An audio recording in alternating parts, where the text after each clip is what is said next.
play and do those things. And yeah, I mean, at the time last year, it was great to start the pod to be around the game again. Obviously this year, right into it. Absolutely good day, which is wild.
our power to keep affordable.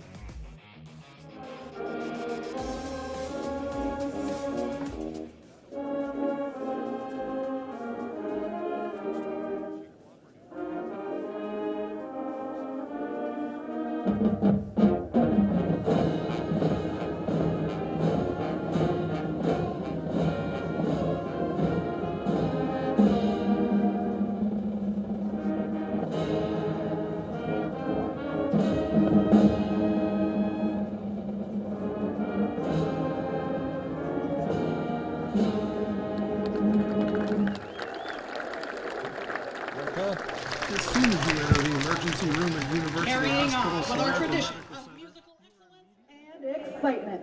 Watch as the Marching Arrows form AHS on the field to Ohio's favorite rock song, Hang On Sloopy.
Community Stadium, Brandon Wells and Tony Van Dyne. Thanks to our friends over at the OH.REPORT as well for covering tonight's game here between the Arrows and the Scotties of Tri-Valley. Both teams coming off big seasons last year, 8-2. Let's take a look first at the Ashland Arrows defense. And their starting lineup up front, they're running a 3-4 this year. Demarion Dennison, newcomer, transfer out of Sandusky, 6'1", 250-pound senior, is at the end position. Seth Shoemaker will be up the middle at that nose spot, 5'10", 250-pound senior. And then at the end, Isaac Roop in that stud position, 6'4", 182 pounds. We'll see a couple of other guys, Dakota Pitts, Andrew Briggs, and Logan Bartholomew up front. And then let's take a look in the middle.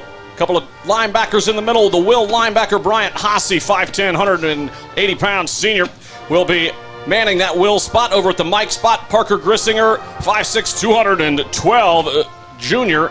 He's a big kid. Sat with him the other day at the sponsor table. He's ready to go out there like a wrecking ball. Garen Ward and Luke Bryant, Caden spots. They'll see some time at those linebacker spots as well. At the corner spots, Trey Boyd, 5'9", 165-pound senior, backed up by Landon McFrederick, who will see some time all over the field defensively, but probably a little less than in the past, as he is the starting quarterback on the other side of the ball. Grayson Story makes his debut as an Arrow football player. Big basketball player, Mr. Story, 5'11", 158-pound junior, will be at the field corner spot. Colton Johnson, Aiden Bryant will get some time there as well. And then in the back of the secondary, in this sort of hybrid defense that Coach Cedar and Coach Stackhouse run, Connor Ohl at the rover spot, 5'9", 152. He is a junior. Jonathan Metzger at the dog spot, 5'10", 175-pound junior, played a lot of field corner last year. Caden Van Tilburg, 6', 165-pound junior, will be at the free safety spot. And then rounding out the starting lineup at the Cobra spot, Bryce Ewing, Ethan Truax fighting for some time. Ewing, the 6', 190-pound senior, and Ethan Truax, 5'9", 180-pound junior. You'll also see Colin Rohr roaming about in some of those spots as well. Brandon Wells and Tony Van Dyne. Tony, the defense has quite a different look this year, especially up front.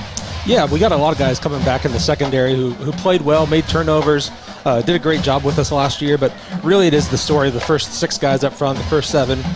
Graduated a couple guys, remember names like Jake Beverly, Jake Beaver, Ethan Hartley was a great guy in the middle there. All those guys graduated and moved on. not only is it a new set of guys, it's a lot of guys that are going both ways. So we got some offensive linemen that are battling on the front side, on the offensive side. They don't get much of a break. They go right over to the defense. So we'll see. We'll see how they stand up. We'll see how they clog that middle and see if we can get that Tri-Valley team to throw the ball. Braylon Hyder out tonight, and Caden Schmitz out. And we'll talk about Mr. Schmitz as our UH Samaritan Injury Report brought to you by the University Hospitals Samaritan Medical Center. Learn more at uhhospitals.org. Schmitz with a little bit of a knee issue going on. He'll be back in a couple weeks is the plan. Yeah. Signed to play at Navy. Yep, talked with him a little bit before the game. You know, he had that look in the eye of like, I really want to be out there with my guys. But he knows that there's a bigger thing going on. He knows that this is a non-conference game.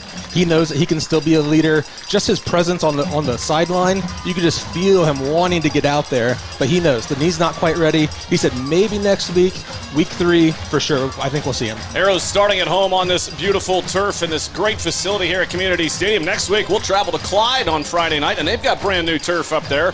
Always good football up there in Northwest Ohio. But tonight, it's the Tri-Valley Scotties who come into town. The Dogs, as they refer to them over in Dresden. The Muskingum Valley head coach Cam West, Mount Union graduate, won a national title there as a football player under Larry Karras in his second year here with the Tri-Valley Scotties. Up front, they're pretty big, Tony. 6'5", Aaron Frupp, 6'1", 240 at left guard. Jacob Kinder, Mason Prouty, 5'8", 210 up the middle. Ethan Helms, 5'9", 200 at that right guard. And then David Rankin, 6', 260 on the right side. They do have some size up front. They are similar, though, to Ashland Arrows that they graduated a lot of seniors last year. So they had a running back, second team All-Ohio. Their quarterback, honorable mention, All-Ohio. They had an offensive linebacker and an offensive lineman, all Ohio recognition. So same questions for Tri-Valley really coming in for Ashland of what do we have? We knew we had guys that could play backup minutes.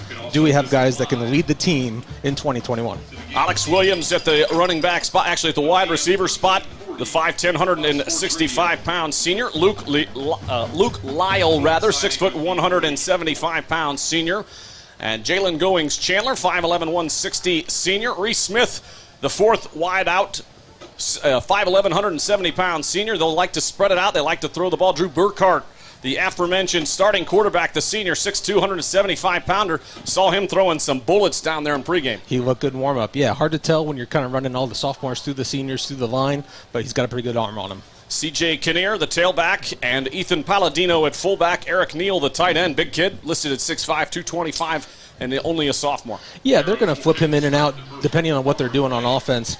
Coach Stackhouse has watched some film, and he's got some plans on defense to adjust based off of what tight end they bring in on a package. So I'll be interested to see how he handles that tonight.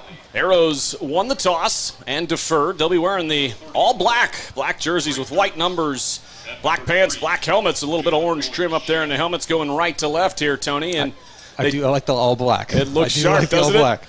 Yeah, they're looking good out there. It's probably a little warm, but nonetheless, the Arrows will be kicking off right to left, and Isaac Roop, the 6'4", 182-pound senior, will be booting it away. Strong leg for Mr. Roop. Yeah, he was the punter all year last year. Does a great job on the punt side. I'd expect him to drive it deep, and he's going to get some time on defensive end on the stud position this year as well. Jalen Goings-Chandler back there to return, standing at his 10, alongside one other Scotty back there. Looks like Jaden Wallace deep. Hard to get a number on that one from this far out, actually. I think that's Drake Durst. Drake Durst, rather, 34, not 31. And the Arrows season is underway. Roop kicks it away, takes a bounce around the 20, and they're going to grab it. That's Jalen Goings-Chandler, and he immediately takes it down to a knee at the 19-yard line as it took a nice funky hop. And the Arrows will start on defense. Yeah, good kickoff coverage, thing you want to do. You know, never know how special teams are going to play on a live ball, so good job getting down there, knocking it down. Going to start on the 20. Coach Stackhouse had an opportunity to catch up with him a little bit earlier this week at practice. He's excited about his guys, and I think like everybody with a lot of new guys, a little bit anxious. So here comes the Scotties going left to right in their white jerseys with black and gold trim. And the quarterback, Drew Burkhart, in the shotgun. Kinnear next to him. Shotgun's good, looks left, throws it out in the flat, caught at the 19, and they're going to call it incomplete, or was he down? Either way, it's right back to the line of scrimmage, maybe a loss. They're going to call him loss of one there. Jalen Goins-Chandler on the catch. Second down and 10. Had to go down to a knee to catch that ball. And the Arrows in the all black. It is warm and humid here. Second down and 11. And in typical Ashland fashion, a hot air balloon out in the distance. What would an Ashland event be without a hot air balloon? Shotgun is fumbled a little bit and then picked up. That's going to be Burkhart's going to run it around to the right. He's out near the 30-yard line, close to the first down. I think he's got the first down. So Burkhart showing the athleticism around that right side. And the chains will move to the right. He's out near the 30-yard line. Yeah, don't know if that was a read option play there or if he just kind of bobbled it on the fake, but scampered off to the right-hand side and picked up 10. Yeah, Burkhart may have peeked there to see what was going on the defense. He gets the call from the sideline. 3 wide to the left, 2 to the near side. Burkhart standing at his own 25. First down and 10. Arrows with 2 linebackers in there. 3 up front, handoff on an end around. They've got room out near the 40, and that's going to be another first down. Drake Durst on the end around. Durst on the carry, tripped up. Picks up right around 10 yards, and he'll move the chains. So Drake Durst, not listed on the starters, but first down. Seeing a lot of action early. Be first and 10 to the Tri-Valley 41-yard line. Roop and Dennison and Shoemaker have their work cut out for him on that line early on, and now they bring up another big man. He's lined up off sides. He is lined up off sides, and we've got a flag. That looks like one of the Arrows lined up in the neutral zone on the near side. Check ball. Approach. Defense. Number 7. 5-yard penalty. First down. Yeah, just a mental mistake there on Ashland Arrows, just to line up in the neutral zone and get 5 yards called on them. Hand off. Give us to Kinnear around the left side. Arrows bust in on that one on first down and 5. And maybe back to the line of scrimmage, maybe a half yard. So the Arrows read that read option real well. Trying to get a number on that, and not on the roster was the guilty party for the Arrows. Yeah, it's a number 74. Yeah, we'll do some work for you to fill you in at home. Second down and 4. Second down and 4 is the official call from the 47-yard line. Arrows sneaking up one of the safeties up front. That's Metzger showing blitz. Back to pass. Burkhart looks left, throws it off the hands, and a dangerous throw. Reese Smith can't come up with it. Pass is incomplete, intended for Alex Williams. Make that Alex Williams, who is split out there. It's third down and 4. Arrows with an opportunity for their first stop. Yeah, first third down here. We'll see if Stackhouse comes with a little bit of pressure. Seems like Tri-Valley's trying to spread us out and get us on the edges here. So wouldn't be surprised if we bring a little bit of pressure and see if we can't rattle them a bit. Arrows in the opening ball game here on Football Friday night. 10 minutes to go in the first quarter. Third down and 4. Burkhart back to pass, looks near side, now looks left. Now he's going to tuck it and run. He's got the first down and more inside Arrows territory and knocked down near the 45-yard line. Right around that left edge. By number 28, Ryan Hossey. Ryan Hossey in on the tackle for the Arrows. Good for a Scotty. Yeah, it seemed like he looked to the right, looked to the left, saw that no one was going to pop open quick, so just took it and run. Picked up 9, got the first down. Burkhart and the Scotties into Arrows territory. First and 10 at the 45, going left to right. Standing at his own 45, man in motion. Luke Lyle comes from left to right. Back to pass, rolling near side. Arrows have pressure, throws it into the flat near the 40, caught and tripped up. Luke Lyle had all kinds of room out in front of him. He'll pick up around 6.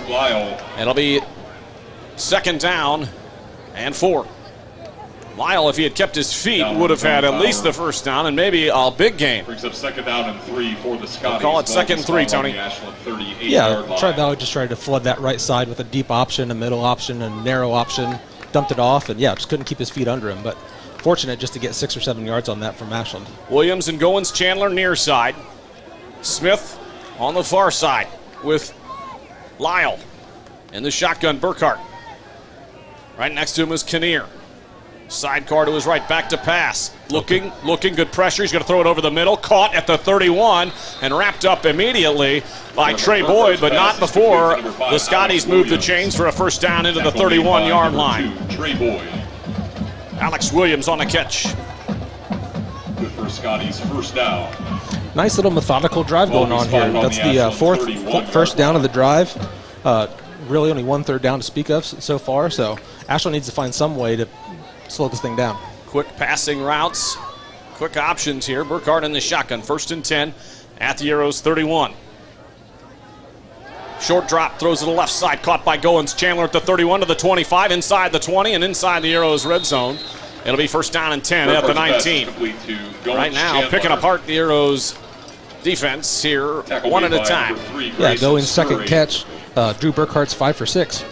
Playing pretty well to start off the game. Off to a good start, accurate. We saw him warming up, and there was no doubt he was the starter. Sometimes you go down there without your roster, and you're trying to remember which kid's the starter, but sometimes you know right away when you see that kid throwing bullets in warm-ups. Back in the shotgun is Burkhardt, standing at the 24. Kinnear to his right. Catches the snap, pump fakes to the right, pressure by Roop. He's forced out of the pocket, throws towards the end zone, wide open, Luke Lyle. Touchdown, Scotties. Burkhardt's pass is complete to Luke Lyle. He found himself wide open in the end zone. And a miscommunication on the defensive side for the Arrows. And Tri-Valley strikes first. Yeah, pretty methodical drive. Didn't have a whole lot to compete with there. Wide open in the end zone. Not sure if that was a busted coverage or if they just slid someone out that got free, but 3 rushes, 6 passing plays, 6 points with a field goal, extra point forthcoming. Colson McCullough on for the PAT. McCullough comes in to kick the extra point. 5'11 senior. And it's good. We'll take a short break. Arrows down 7-0. You're listening to Arrows football on iHeartRadio. Your score, Tri-Valley 7, Ashland 0. Local Electric Co-op was formed to make sure everyone who needed electricity had it.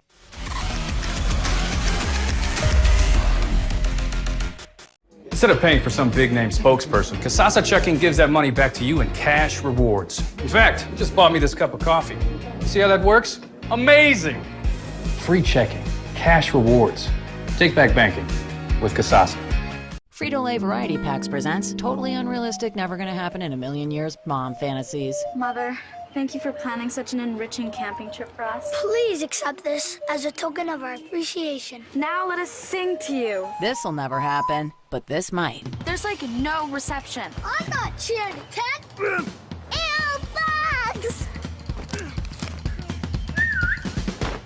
Dibs on the Fritos! Frito Lay Variety Packs, packed with possibilities.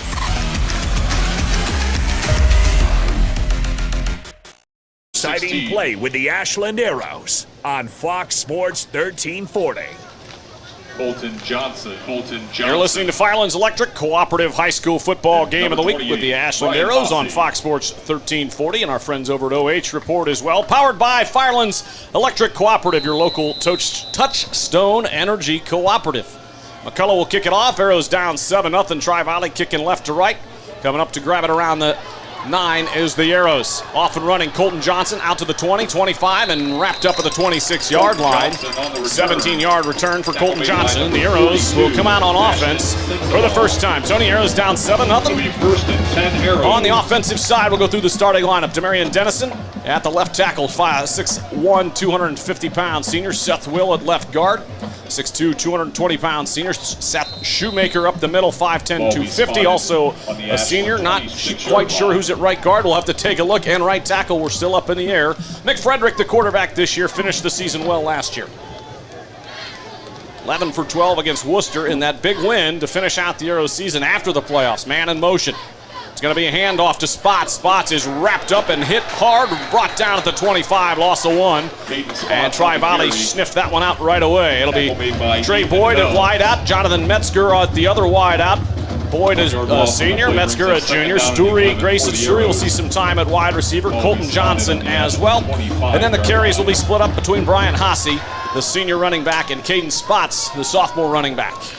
Yeah, we said the offensive line was going to be the key. I would say Tri-Valley won that first down, but good inside pressure there, no doubt. Yeah, McFrederick in the shotgun. Spots wide, goes wide right, and a whistle before the Arrows get the snap off, and we're going to have an illegal false start. Shift or a false start, by the Arrows, and that'll push them back 5 yards. So second down and 16 now from the 20-yard line. Number 3, 5 yards. not an ideal start. The Arrows just need to kind of keep it together. Sometimes you do get the nerves, and sometimes it's actually better to start on the road in your opener, I think. Yeah, there's some pressure when your friends are watching it, your family's here. And a lot of it, too, is just you're playing against someone else. You know, you're used to seeing your teammates on the other side of the field. It takes a couple of possessions sometimes. You just don't want to be down early. McFrederick looking over the middle, caught at the 25, and wrapped up. To number 8. Ashton Maffett, the senior wideout, with his first catch, and there is a flag down on the field. Luke Hill and Hansel Holmes. Penalty flag on the play. It's going to be a face mask on Tri-Valley. Well, that's helpful. Thank you very much. So we'll throw that one on top of the 6-yard pickup from McFrederick to Maffett. And the Arrows will get an automatic first down. 5-yard penalty. Oh, no, it's only the 5-yarder, so incidental face mask. And now they're setting the ball at the 30, and it will be 2nd down and 6. Much more manageable, though. Frederick in the shotgun, trips to his right, 2 to the near side. Spots in motion, now comes back and sets up to his left, and the Arrows look over to Coach Cedar for the call. Metzger near side. Johnson, Maffett on the far side with Colton Johnson, split wide right. Back to pass McFrederick, all kinds of time, throws it to the near side, off the hands, incomplete. Spots rather, couldn't come up with it. Pass is intended for Caden Spots is incomplete. Looked like they were trying to set up a little middle screen there, you know, let the defensive line get some pressure, but just the timing wasn't quite right. Incomplete. It's going to take a little time for these guys to gel, no doubt.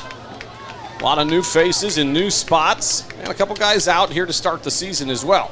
McFrederick in the shotgun, 3rd down and 6. Would love to see a conversion here. Back to pass, 5-step drop, rolls right, pressure. He's going to go up the middle to the 30, 35, and he is real close to the first down marker at the 31. McFrederick and a close one, and the Arrows could use this, and we're giving them a first down. Arrows with a big first down, and they needed that one. Made by number 79. It's just a good confidence builder, too. See the chains move, get a new set of downs, give that defense a little bit of rest. Again, it is a warm night. You know, we're in the low 80s, but sun just starting to set on this field. First down and 10 at the 36, going right to left. The Arrows, McFrederick back to pass, looking downfield. He's going to tuck it and run to the 40. Makes one man miss, another 45. Great block out near midfield by Metzger, and runs out of bounds near midfield. McFrederick with a 14-yard run. First down, Arrows at the midfield marker. And Metzger with a heck of a block out near midfield. Yeah, good job too, like making sure you get his head in front of him, not block him in the back, not negating a nice big run with a mental headache of a penalty. So good job just making a nice clean block and moving the chains. Arrows at midfield, 1st and 10, 2 to the near, 2 to the far. Now man in motion is Maffett. Goes from left to right, hand off to Spots around the left end. Nice block out there by Metzger again to the 45-40, and steps out of bounds inside the 40. And a late hit, maybe, but no flag. I'm not sure they knew that the whistle had blown, so everybody's okay. First down, Arrows are going to move the chains again. A nice run around that left side, Tony, by Caden Spots. Yeah, I would say that was the first time we saw the offensive line actually fire off, move the line of scrimmage, let Spots have a chance to read the hole and then make a cut. Made a nice cut to the left side and just ran out of bounds. Frederick and the Arrows now inside the 40 at the 38. Back to pass. All kinds of time. Great protection. Throws over the middle. Got a man off the hands of Maffett. Incomplete. A little bit behind him, and he couldn't reel it in. Good coverage out there, but Maffett had sat down out there and found himself open. Arrows fortunate that ball wasn't tipped into the hands of a Scotty. Again, nice pocket. Plenty of time for Landon to sit back there, look around. He probably went off his main read. Threw it a little bit over the middle, but a clean enough throw that wasn't it. Only because it was tipped a little bit by the receiver was it had a chance to get picked off. A little bit of adrenaline pumping. McFrederick throws into the flat near side, and Metzger's wrapped up right away at the line of scrimmage. Maybe lost a yard back to the 38-yard line, and it'll be 3rd down and 10. 5.5 minutes to go here in the first quarter. Brandon Wells and Tony Van Dyne bringing you all the action this year on Fox Sports 1340, iHeartRadio, WNCO. Brings up 3rd down and 10 for the Arrows. McFrederick and the Arrows with a big 3rd down coming up. 3 split wide to the right, 2 to the near side. Spots in the slot. Will come in motion. Little play action, back to pass. McFrederick's got time. Throw it deep. and throws it into no man's land. There's a flag as Maffett was getting held around the 20-yard line, so that's what McFrederick saw, because he overthrew that by about 10 yards, and we wondered, when we looked out there and said, where's he throwing the ball? Incomplete. So the official's going to get together and make sure that, yep, there it is. Pass interference, automatic first down for the Arrows. Big conversion for Ashland. I'm going to guess they're going to call that on Thomas Williams. It is Thomas Williams. Well done. Yeah. Hey, you're watching. All right. The junior, 5'11", the Scotties. McFrederick gets the call. The interference penalty. A little sugar huddle there. Boomer Esiason style. Now they split two to the far side, one to the near. Kind of a tight formation. Under center for the first time. McFrederick, man in motion is Maffett. McFrederick back, play action, rolls right. Looking towards that end zone on the right side. Not there, throws it over the middle. And it is caught at the 19. The Arrows will pick up a couple yards there. Colton Johnson. Yep. Tough catch there. Tough kid when you watch him in practice. Well put together. Has gotten even stronger from last year. Had a good game in that Worcester game to finish out the year. This portion of Arrow Football on WNCO is brought to you by America's Home Place. Custom home builders at Township Road 405 and Route 30 in Jeromesville. Build a better future at americashomeplace.com. Second down and 6. McFrederick in the shotgun once again now. And he's going to give it to Spots up the middle. And a couple of yards before brought down by a gaggle of Scotties. What would that be? I'm not sure. It's a group of dogs. A pack. A pack of dogs. A pack of dogs. Enough to get them into the red zone. And they're in the red zone for the first time tonight. That will get them in the Shakely Mechanical red zone when things heat up. Keep your cool at Shakely Mechanical Plumbing, Heating, and Cooling in Ashland. Back to pass, McFrederick, 3rd down and 4. Arrows need it. He's going to tuck it. Might be a hold. Nope, no flag. He's going up the middle. He's got open field to the right, to the 10, 5, touchdown! Touchdown! 17-yard run. 17 yards out. The Arrows with a chance to tie it up. And that's what happens when you have an athletic quarterback who can run. We saw him in practice on Tuesday. We were out there and watched him throw the ball around, and we said he doesn't have the most natural of throwing mechanics, but Brandon, you nailed it. You know, his ability to make plays happen, to cut, to see where holes are. Perfect example right there on that touchdown run. Snap's good, the hold is good, and Isaac Group drills that one, Tony. We're all square at 7. We'll keep it here to the end of the quarter. The Arrows with a big answer after giving up a touchdown on a methodical offensive drive for the Scotties. Ashland turns around with their own methodical drive, helped out by a couple of penalties. Yeah, a couple of penalties kept the chains moving, but, you know, kudos to the Ashland Arrows offensive line. You know, that was the question going into the game. Really no sacks, a couple maybe like short gains, but an equally matched game thus far going into the first quarter. We talked last year a lot, Tony, about the turnover game for the Arrows defense, and that's what they thrived on defensively. Like most teams, if you win the turnover battle, you're going to win the ball game. Yeah, they were averaging just under 2 turnovers a game. And that's just the ability to flip the field quickly. It gives you the opportunity to get your home fans into it, and it can be very deflating, obviously, you know, when the offense turns it over. Likewise, though, Tri-Valley averaged 1.7 turnovers a game, caused lots of interceptions.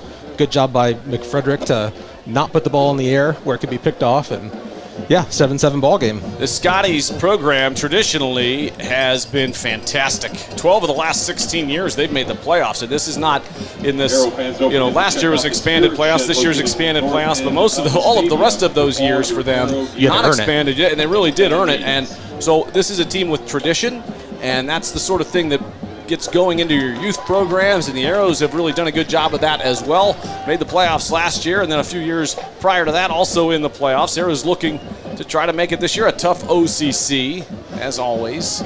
Always comes down, it seems like, to Ashland and Worcester. It does, doesn't it? And that's always the last game of the year. So if you want to know who's going to win it, we'll tell you in November. Looking forward to that game here, hopefully, and hopefully a long season. Arrows and Scotties all square at 7 here at Community Stadium. Next week, we're at Clyde on Friday night. The Flyers with a brand new turf field. Haven't been in that press box yet, so. This field in Ashland is just a couple years old, right? Yeah, new last year? This is the second full season, yep, with this new turf. Keith Wygant Memorial Fieldhouse out here to our right. And for a lot of these fans, the first time seeing this field. That's right. Well, last year we had a lot of restrictions, not as many fans here in the stands. Happy to have a full crowd this year, and happy to be up here broadcasting games with you, Tony. It's a pleasure, Brandon. I hear that all the time. And Roop will kick it off from the 40. It's short. Grabbed at the 16 to the 20, 25, 30. And Durst has it, and he's out to the 35, maybe the 37, before he is brought down. Durst on the return. Aiden Bryant pulled him down. Made by Aiden Bryant. Aiden Bryant. Well, the Arrows with another chance on defense will come out. We'll see what kind of adjustments they make. I see Dakota Pitts in there on the defensive line here to start this second possession for the Arrows. Yeah, that's some of the rotation that I think Ashland's going to have to get into on this hot night. You know, that offensive line worked hard to move all the way down the field, and you need to give them at least a couple breaths in between the plays just to make sure your guys are going at full speed, which is the best way to stay safe here playing football. As soon as you start taking it easy was when you get hurt. Caden Briggs in there on the line as well. In the shotgun, back to pass. Burkhardt looks left. He's got a man almost intercepted, but it's knocked down. Great coverage by Trey Boyd at the 43, and the ball falls incomplete. Yeah, good break on that football. Almost a 50-50 catch, but official just called it incomplete. Ground helped him out on it. Intended for Alex Williams out there on the flat. Second down and 10. 3:36 to go here in the first quarter. Arrows and Scotties. The Arrows in the OCC. Tri-Valley in the Muskingum Valley League. Second down and 10. Showing blitz. The Arrows bringing pressure. Burkhardt's going to roll out to the near side. He's going to tuck it and run. 35, and he's knocked out of bounds at the 40. A couple of Arrows coaches go down. Nice effort there by Roop and Parker Grissinger. Yeah, I like it when the big guy gets out there and runs, right? Yeah. You do your job in the middle, then you become a pursuer. So good job by him. Grissinger moved from linebacker last year and playing a little more up front, and had a perfect game earlier this year bowling. Tremendous bowler, Parker Grissinger. Yes, he was our Neil Cady Athlete of the Week earlier this year. Still doing that here at iHeart. Look forward to talking with Mr. Hines about the Neil Cady Athlete of the Week later on this week. Back to pass, Burkhart looking to pass, trouble. Oh, that's a he hole. Escapes, throws it over the middle, got a man near midfield, first down, and into Arrows territory. Caught by Goins Chandler, I believe his third catch. Good coverage, but a nice throw by Burkhart. Yeah, I think we had a hold in the middle here. Tri-Valley had a handful of Ashland jersey, but no flag on the penalty, so first down. Definitely a hold out there as Caden Van Tilburg ended up on the tackle. I'm gonna say we get a makeup call here coming up, Brandon. It's possible. We need one here. 3:05 to go here in the first quarter, all square at 7. In the shotgun, Burkhart trips to the left, single receiver near side. It's at keeper around the left side, and he's out near the 40 after a nice gain on second down. Oh, that was first down. Let me rephrase that. Now we've got second down. Second down and 2. Stoury in on the tackle for the Arrows. Brings up second down and 2 for the Scotties. Tri-Valley offense does a nice job of disguising what they're doing, it seems like, each time. And Burkhart, good quarterback back there. Yeah, on game one, it's always hard because you're trying to do your assignment, and sometimes you have to fulfill your assignment on defense, then you just have to be an athlete. Back to pass, near midfield, pump fakes. He's throwing deep over the middle, got a man, tipped, and incomplete. Good coverage, and a flag, a late flag. Oh, that's going to be interference on the Arrows. Connor Ohl, the junior defensive back. Looked like good coverage, tough play.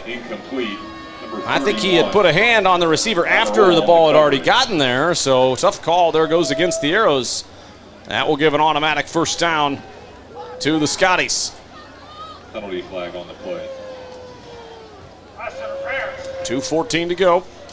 Number 31, 15 yards, first down. Third penalty overall for the Ashland Arrows. 1 on offense, 2 here on defense. 1 just the offsides lining up. That one, the bigger one, though. That one moving the chains and putting them just outside the red zone. First and 10, just inside the 25-yard line. Burkhart in the shotgun. 2 receivers to the near, 2 to the far. Single running back to his right, pump fakes left, throwing down the line, down the sideline, caught inside the 10 and wrapped up inside the 6. Alex Williams will give the Scotties 1st and goal at the 4. Maybe even closer to the 3-yard line. Great throw down that left sideline from Burkhart to Williams. Trey Boyd in on the tackle for the Arrows. Ball be spotted. Yeah, just a quick wheeler out, fake that out route, then run up the sideline and threw it right between 2 Arrow defenders inside the 5. 1st and goal. Dangerous situation here with the athletic Burkhart at the quarterback spot. He's going to give it to Kinnear, and Kinnear is wrapped up right away. Actually, that was not Kinnear. It was a different running back in there for them. It was Jake Slabadon in there. Slabone on the carry. Tackle made by Parker Grissinger. 2-yard loss on the play. Brings up loss of 2, back to the 5. 2nd down and goal. 5-yard line.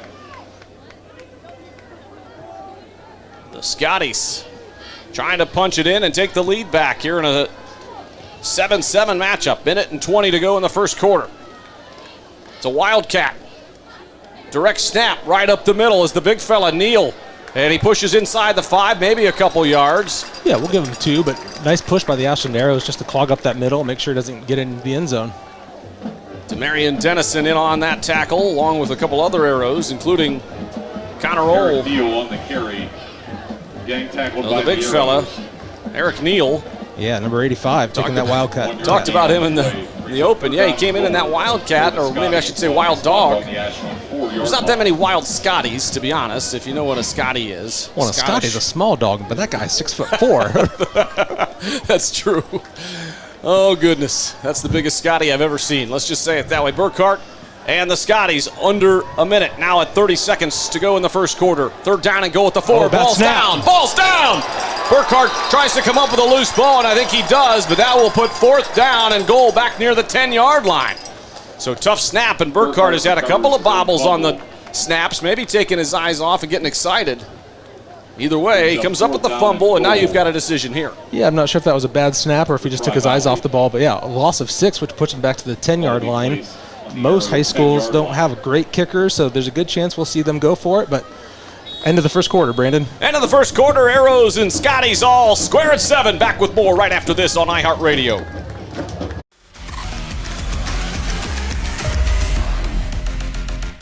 Frito Lay Variety Packs presents totally unrealistic, never gonna happen in a million years mom fantasies. Mother, thank you for planning such an enriching camping trip for us. Please accept this as a token of our appreciation. Now let us sing to you. This'll never happen, but this might. There's like no reception. I'm not cheering to 10.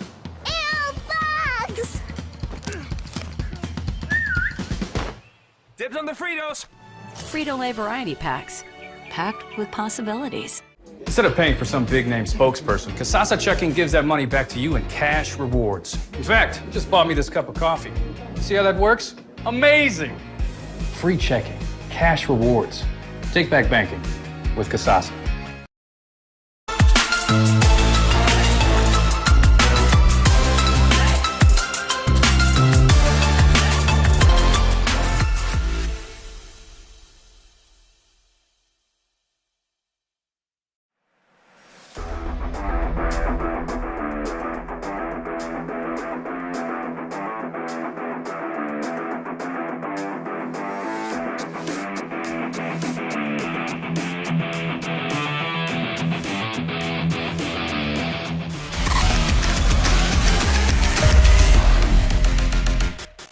Seven apiece, Ashland and Tri-Valley, the Scotties and the Arrows in the opener here at Community Stadium.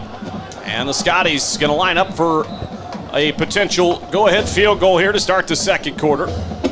Colson McCullough, who's 1 for 1 on extra points here so far tonight. 5'11" senior, lines it up. It'll be, Colson McCullough. See how long they're going to mark it. It will be 27 yards. Jalen Goins Chandler, the holder. Timeout, Tri-Valley. And the timeout, Tri-Valley to start the... Coming out of the quarter. Right out of the quarter. Interesting. Maybe they wanted to see how they would line up.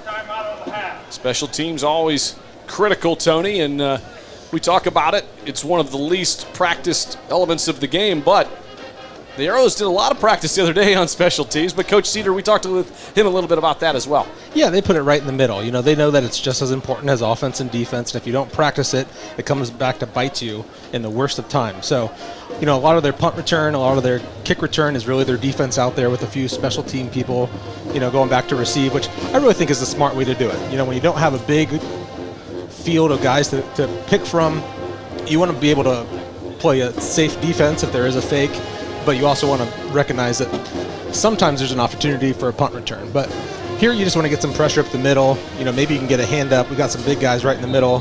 Maybe we can knock it down. There we go. McCullough out for the field goal now here to start the second quarter. Snap is a little high, put down and good. It is up, it is high, and it is no good. No good. Wide right, I believe. No good. No good. Arrows will take over. So the Arrows dodge a bullet there. We talked with some of the coaches this week, including Coach Stackhouse, and one of the interesting things they do is they have not just a single special teams coach. They split it up and they say, there's 4 of them. They say, hey, you grab this unit. Yeah, and it's probably the best way, right? The offense coordinator then doesn't have to be in charge of all of it. The defensive coordinator doesn't have to be in all of it. But yeah, they actually have 4 different coaches that are in charge of the 4 different aspects of special teams. Coach Peer out there is one of them. Coach Sauter as well. High energy coaching staff. Really impressed to I come love to Coach practice. Scott Sauter. Yeah. If you've never been to a practice before, you know most high school practices are kind of methodical and boring and slow. Not Ashland's. They're breaking them up into different teams. You keep active. You keep involved. They do a great job working individual drills and team drills. 1st and 10 for the Arrows from the 20. McFrederick outside to Metzger, caught at the 22, over past the 30, and he's moving the chains. So McFrederick to Metzger for a pickup of 11. 1st down and 10 at the 31. Arrows going left to right here in the second quarter. No doubt on that decision. McFrederick stepped, looked, found Metzger, who is a strong kid who plays baseball as well. But McFrederick starting off here 4 for 6, 21 yards. Not a lot of yards, but again, nice quick passes to help that offensive line out. Stack receivers to the near side at the 30. Man in motion is Johnson. Back to pass, McFrederick looking downfield, wanted to take a chance. Now he's going to tuck it and run. 35, 40, 42, 43-yard line wrapped up. Another 1st down, and Landon McFrederick moves the chains for the Arrows. His 4th carry of the night, 49 yards. Great job again, offensive line, I'll give them the credit. Just a 3-man rush, but they were able to find their double teams. And when you do that, the field just opens up for number 1, Landon McFrederick. Good job, just tuck it and run. Maybe he'll begin to slide. I don't know if they do that in high school yet, but maybe you should slide. Yeah, I think you're probably right. McFrederick in the shotgun. Looking, rolls near side. He's got a man open at the 45. Johnson catches it and is brought down immediately. Short gain of about 2 yards. 2nd down and 8 as the clock approaches the 11-minute mark here in the second quarter of the opening night here in Friday Night Football, a week early this year as the OH.REPORT moves up the season by a week, expanding the playoffs once again. Yeah, moving the playoffs up a little bit. Ashland moving back the start of school a little bit. Makes for a couple of interesting weeks. Kids are not in school yet, but a Friday night. Good student section out here, making sure they come back, maybe coming back from vacations early to support their friends. McFrederick in the shotgun. 2 receivers to the far. Single receiver near side. Back to pass. Got a slant over the middle. Metzger caught at the 41. Wrapped up at the 37-yard line. And another Arrows 1st down. Good for an Arrow. Good chemistry between McFrederick and Metzger clearly out there early on. Yeah, he walked onto him right away on that slant route. Good throw, good catch. Catch it away from your body, tuck it in. Not going to pop out when you get hit. About a 17-yard catch there. Trips left, single receiver Metzger on the near side. Split wide. Spots in the backfield with McFrederick looking downfield, down the middle. He's got Metzger at the 5, incomplete. Coverage by Jalen Goins-Chandler. Yeah, not the same play, same route though. Maybe a little deeper of a post, but obviously Landon's found something in the defense that he likes. You know, either they're not playing someone high on Tri-Valley. So yeah, why not attack that middle of the field? So good throw on 1st down. Safe, deep throw, just incomplete.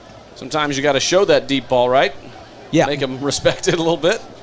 And we saw last year McFrederick could throw that deep ball. Last year he was catching a lot of them. He's in the shotgun right now behind the center at the 43. Looks over the middle left side. Oh, a dangerous throw and incomplete, intended for Ashton Maffitt. And that'll bring up 3rd down and long for the Arrows. First down, you can throw it deep and get away with it. Second down, though, you throw it, you're setting up 3rd and long. So now we need to find something that is a safe throw. You know, I would expect to see just maybe even a screen here. We haven't seen a lot of screens, but something that's safe that gives the receivers an opportunity to run. Trips left, single receiver to the near side. Spots sidecar to the right. Back to pass McFrederick. There's your screen. Spots has it at the 40, 35, 30. Down near the 25, 1st down, Arrows. Great call, Tony Van Dyne. Great call, Coach Cedar out there. And a nice catch and run by Caden Spots. Yeah, first catch for Spots. Just a sophomore on the team, but he played such a huge role last year. Came in as a freshman and had some great time. Glad to see that he's on the board here. A lot of carries late in the season. We said, "Oh, hey, this kid can really run. He's put together. He's thick and strong, and has gotten faster. So is Haase in the shotgun. Give to Spots. Counter left to the right. 20, 15, 10 inside the 10, down to the 9-yard line, dragging Scotty's with him. 1st and goal, Arrows. Yeah, gain of 15. If he can catch it and run, he can surely hand it off to him and run. That'll get the Arrows inside the Shakely Mechanical red zone. When things heat up, keep your cool at Shakely Mechanical Plumbing, Heating, and Cooling in Ashland. McFrederick in the shotgun rolls right, and he is brought down back near the 14-yard line. A loss of 5 on 1st down. 2nd down and goal as McFrederick had pressure right away. 5-yard loss on the coming from the Scotty's defense, Jake Slabeden. Yeah, they tried a little bit of a counter off that same play. You know, the receiver was coming in, they handed it off the first time. This time they faked it and tried to run to that naked side. If you get a defense that's either over pursuing or sleeping, that can be a touchdown. Good job by Tri-Valley sitting at home. 2nd down and goal. Under 10 minutes to go, approaching the 9-minute mark here.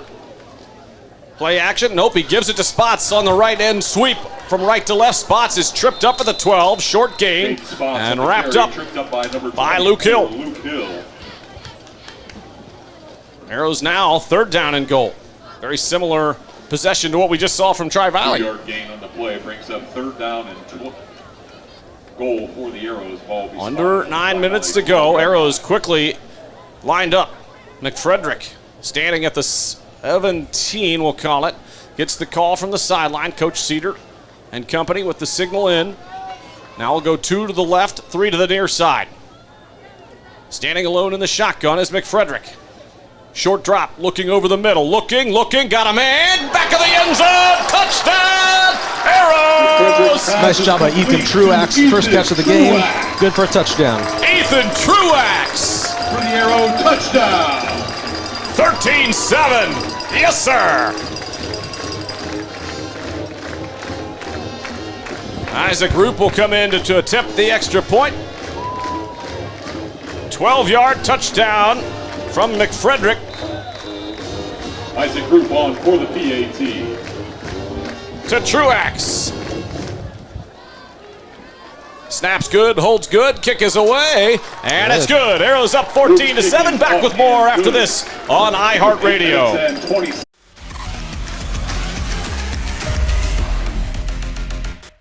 Instead of paying for some big-name spokesperson, Kasasa Checking gives that money back to you in cash rewards. In fact, you just bought me this cup of coffee.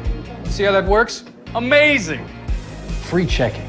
Cash rewards. Frito Lay Variety Packs presents totally unrealistic, never gonna happen in a million years mom fantasies. Mother, thank you for planning such an enriching camping trip for us. Please accept this as a token of our appreciation. Now let us sing to you. This'll never happen, but this might. There's like no reception. I'm not cheering attack. Ew, bugs!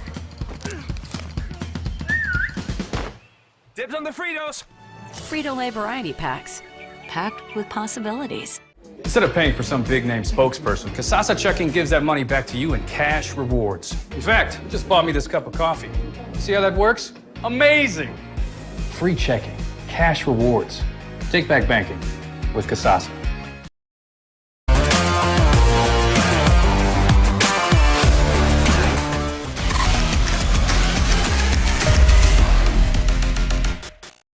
To 7 Arrows on top of the Scotties after the 12-yard touchdown from McFrederick to Truax, and the Arrows with a nice 80-yard drive there and a great catch in the back of the end zone by Ethan Truex. Yeah, such a nice drive. You know, Tri-Valley was setting up for that, 23-yard field goal. Went just right. Ashland came out and really never had a moment of panic. Run, pass, run. Maybe a couple third downs on there, but got all the way down to the 10-yard line. Nice little post route to Truex in the back of the end zone. Really spreading it around out there is McFrederick, hitting different receivers so far here tonight. Yeah, his 5th receiver that he's hit, 12 attempts, only missed on 4, so he's 8 for 12. Landon is for Ashland, 64 yards. Favorite receiver, Jonathan Metzger, probably no surprise there. We'll probably see that connection all through 2021. 8:27 to go here in the first half at Community Stadium. And the kick is away. Spots kicks off this time, and it's deep into the end zone. That'll be a touchback. Good job, Caden. Caden Spots with those strong running back legs comes in, says, I got this one. I'll catch it, I'll run it, I'll kick it. Well done. I'll probably come on defense here on this session and make a few tackles as well. Well done, kid. And you got Mr. Caden Spots for a couple more years here as he's only a sophomore.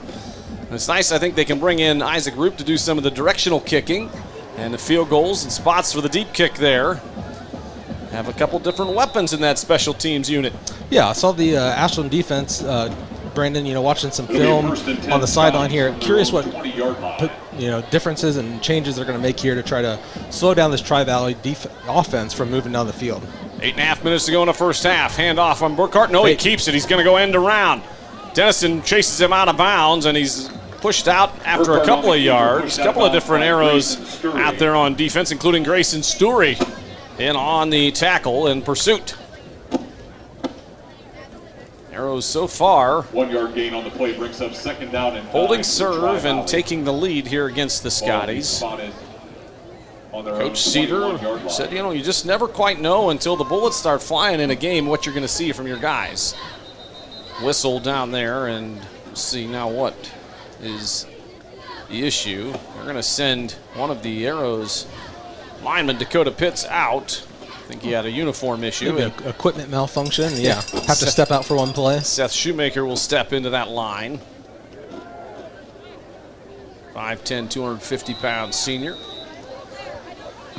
Deep shotgun, Burkhart standing at his own 15. 3-step drop, looks near side, and incomplete, intended for Goins Chandler at the 30, and nowhere near him, threw it behind him. Good pressure by Hossie there right in the middle. Maybe the first time that we've actually got a hand on the quarterback on a passing play.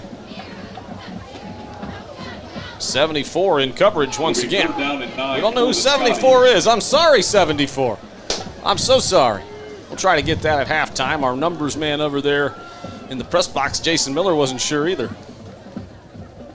So 3rd down and 9 at the 21-yard line in their own territory. Arrows could get a big stop here. Burkhart in a shotgun, 2 to the right, 2 to the near. Sidecar to his left, back to pass, looking pressure up the middle, throws a little screen out on the right side, and wrapped up right away by Trey Boyd is Alex Williams, and they're going to have to punt. The Scotties will have to kick it away. Yeah, we'll call it a complete pass, but a pass completion of 0 yards, so they'll set up 4th and long. Clearly a punting scenario. First time for the Scotties here tonight. Good wrap-up tackle there on the outside by Trey Boyd. Low man wins, and here comes the kicking game. The punter out for the Scotties, standing at his own 5-yard line. Back to punt is Bo Prees. Bo Prees will be back there to punt it away. Got a penalty. And we've got a flag. I think we got too many guys on the field, if I could make a prediction here. He's hustling back. The officials for tonight's game are waving that flag off, saying he miscounted.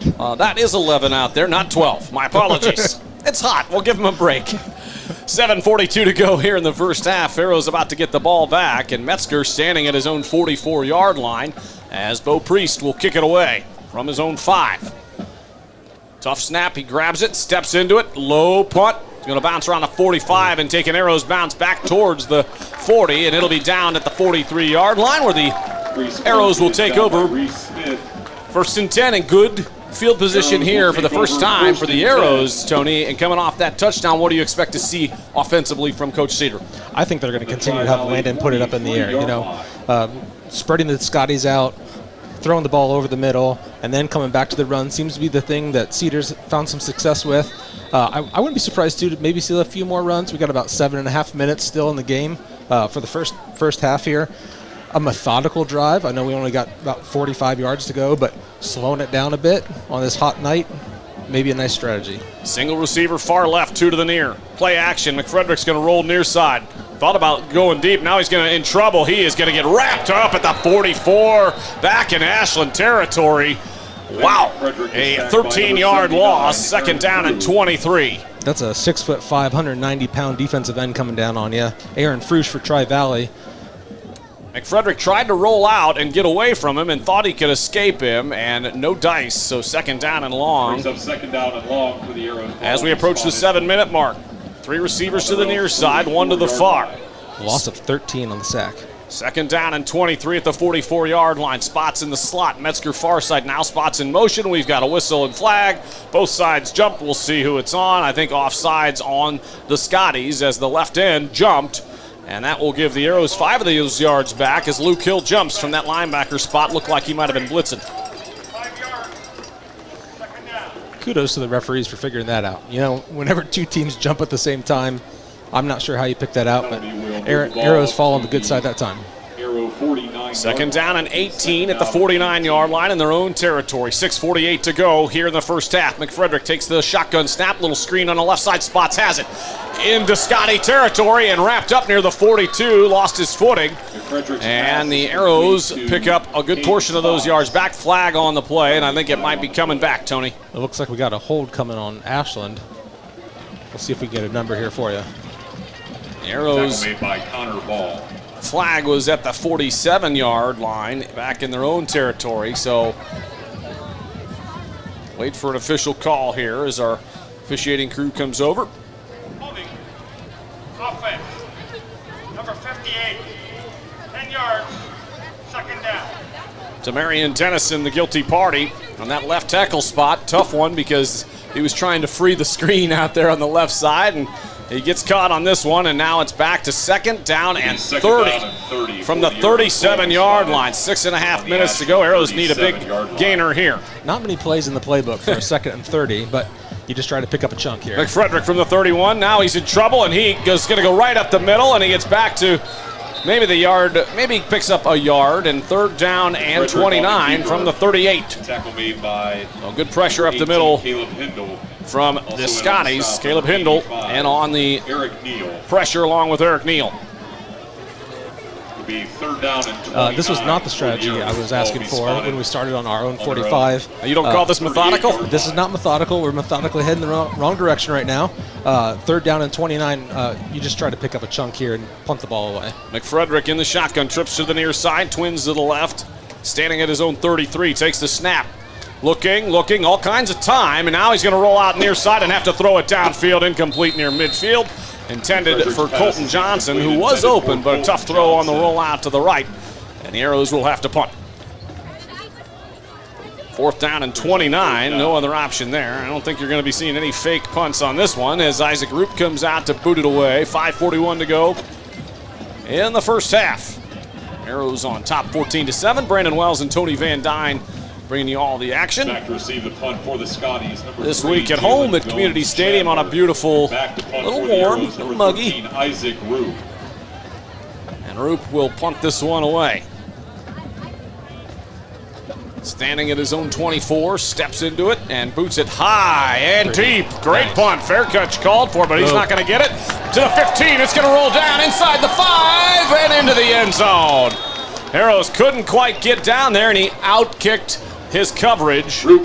62 yards. Yeah, our coverage team is going to learn with Isaac Roop. You got to send a couple of gunners just deep because he does have the foot to get it into the end zone. Got a little bit fooled by the fair catch call and held up, and then they couldn't get down there. Had an opportunity. It's a net 42-yard punt, 62 yards total. I would take that in a college game. I would definitely take that in a high school game.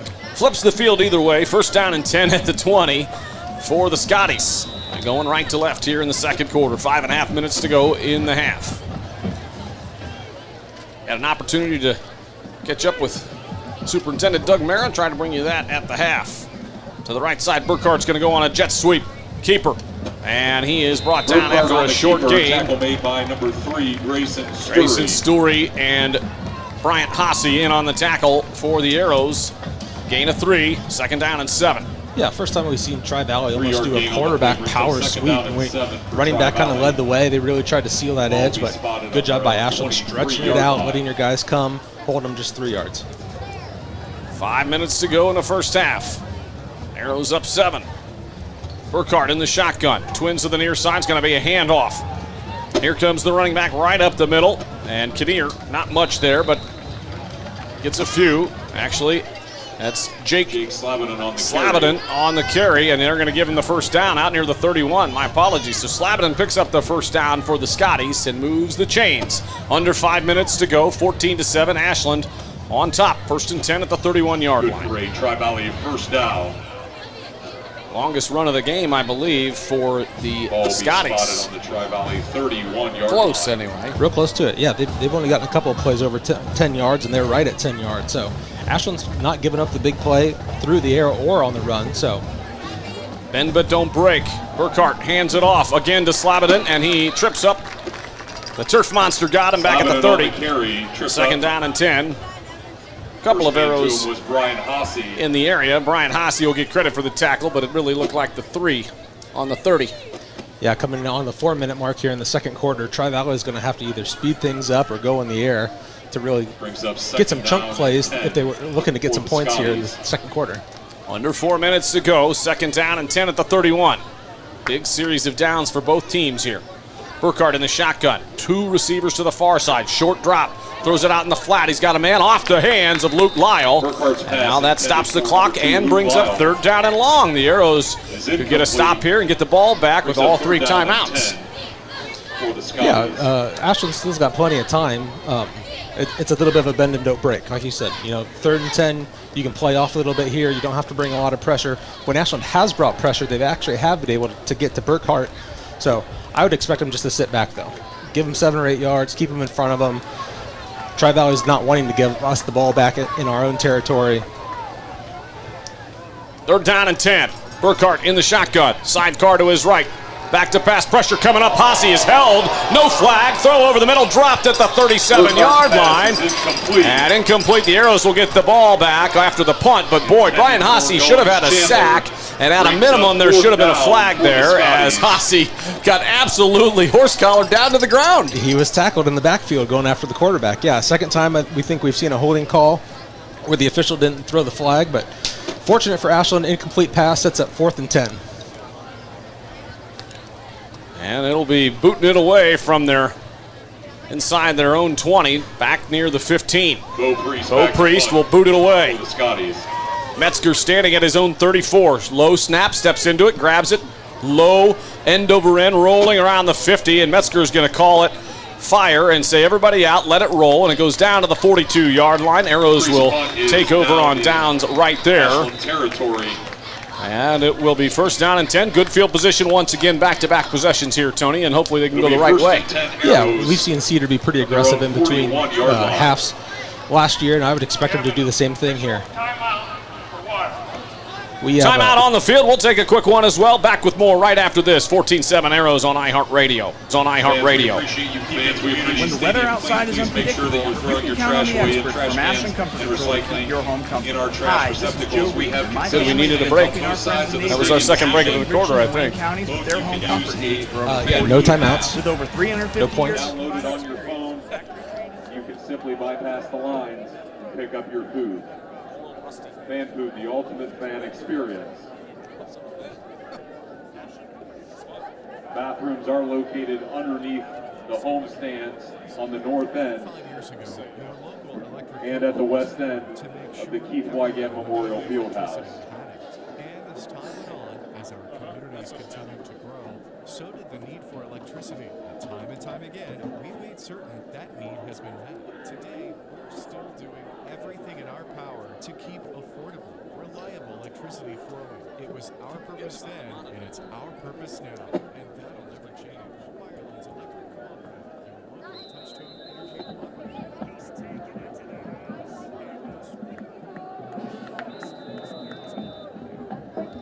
14 9-7, Arrows on top. 3.5 minutes to go. Arrows with the ball. Give to Spots going left to right from the 41. He gets out to about the 43, maybe the 44. Second down and 7, maybe 8. Coming up as the Arrows approach the 3-minute mark here in the first half with a 7-point lead and a little bit of an interesting situation. You don't want to get the ball back, but you'd like to kind of be a little bit aggressive here, Tony. Yeah, in the 3-minute point, you want to score. You want a touchdown. You don't want to settle for a field goal. I would expect Ashland to be pretty methodical. I like the little run there right up the middle. Nice pass here. McFrederick to Johnson, caught at the 48, inside the 45, down at the 43. First down, Arrows. Clock stops, chains move.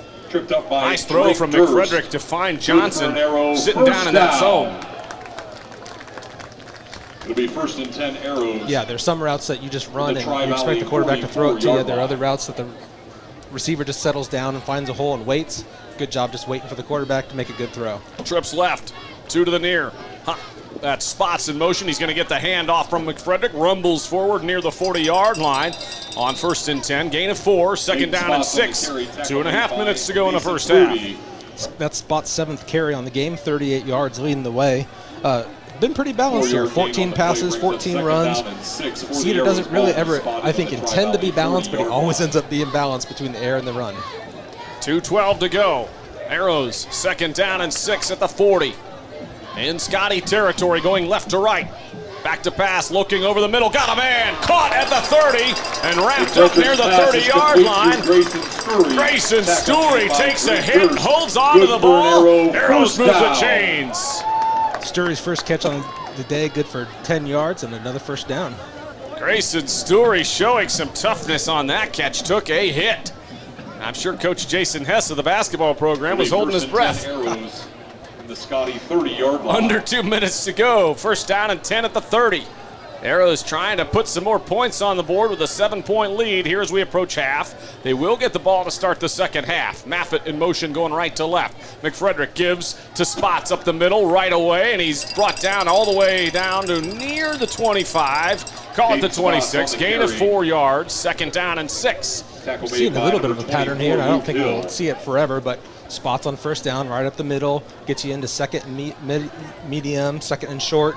The throw on second down has gotten a first down, so a nice little routine that we're falling into. Haven't seen Hossie out there much as far as getting carries. In the slot right now is Spots, trips to the near side and 2 to the far.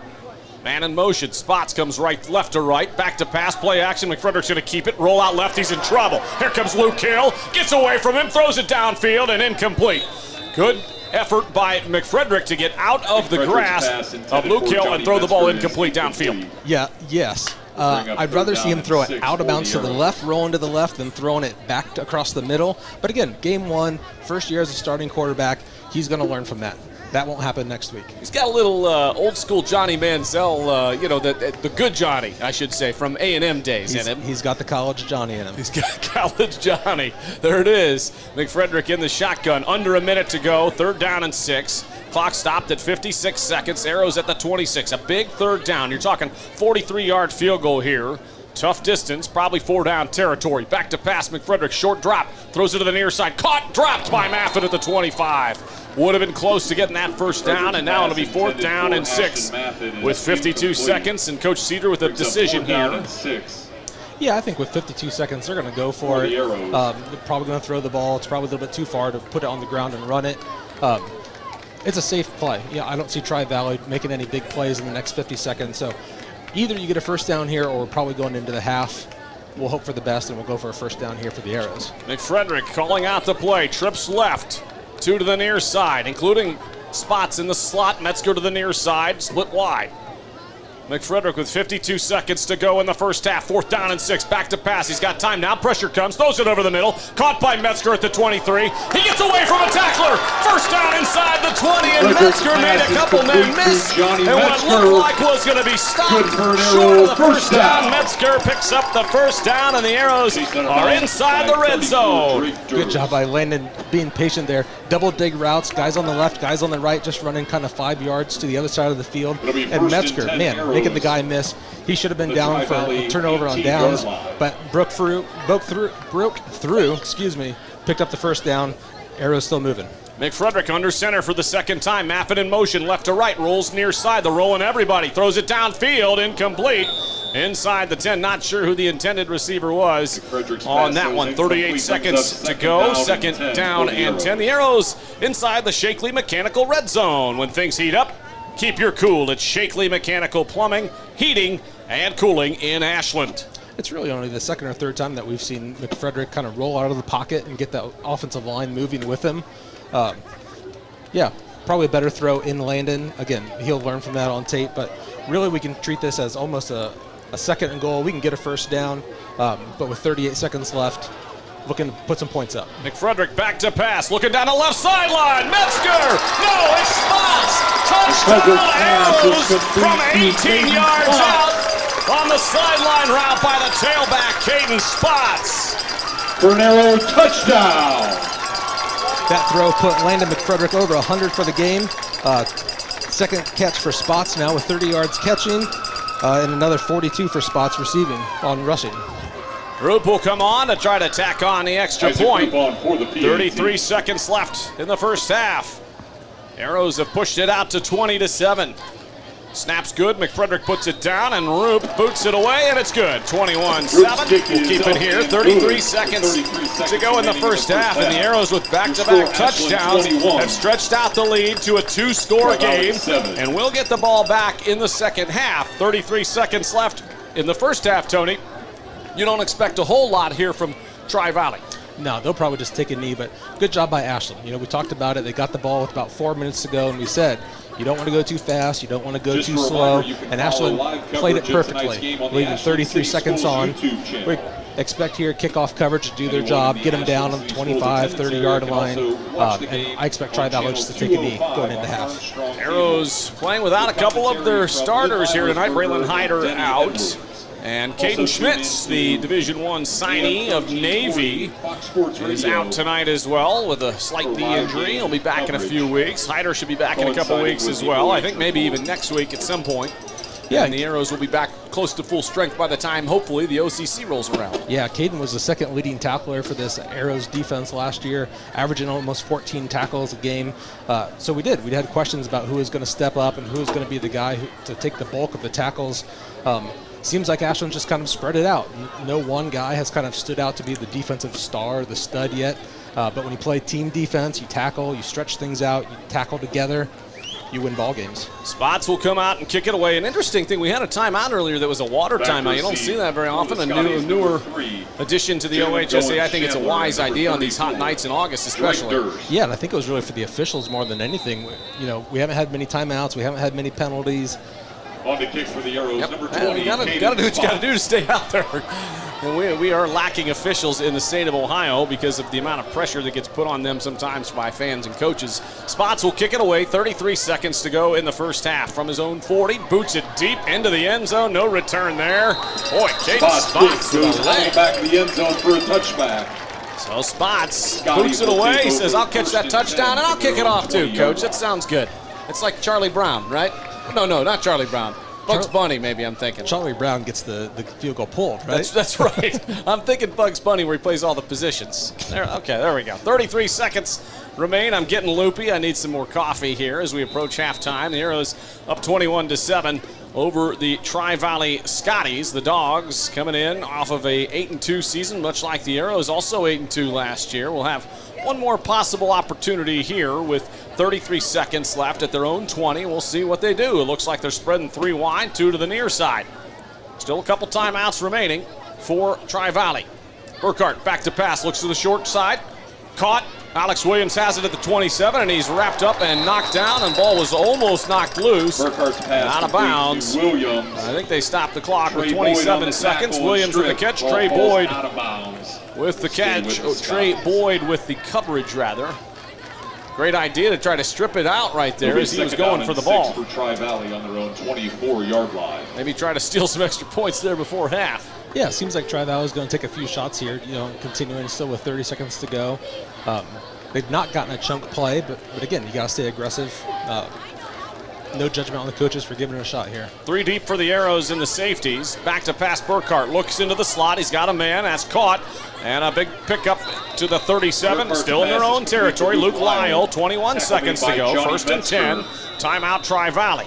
So they do move the ball a little bit farther. They got a few plays left here and 1 timeout remaining, and maybe they get themselves into a position, Tony, where they could throw a Hail Mary or something like that to end the half. Yeah, it's not bad thinking. You know, they took about 10 seconds to go, about 15 yards. So if they do that 2 more times and use their timeouts wisely and get out of bounds.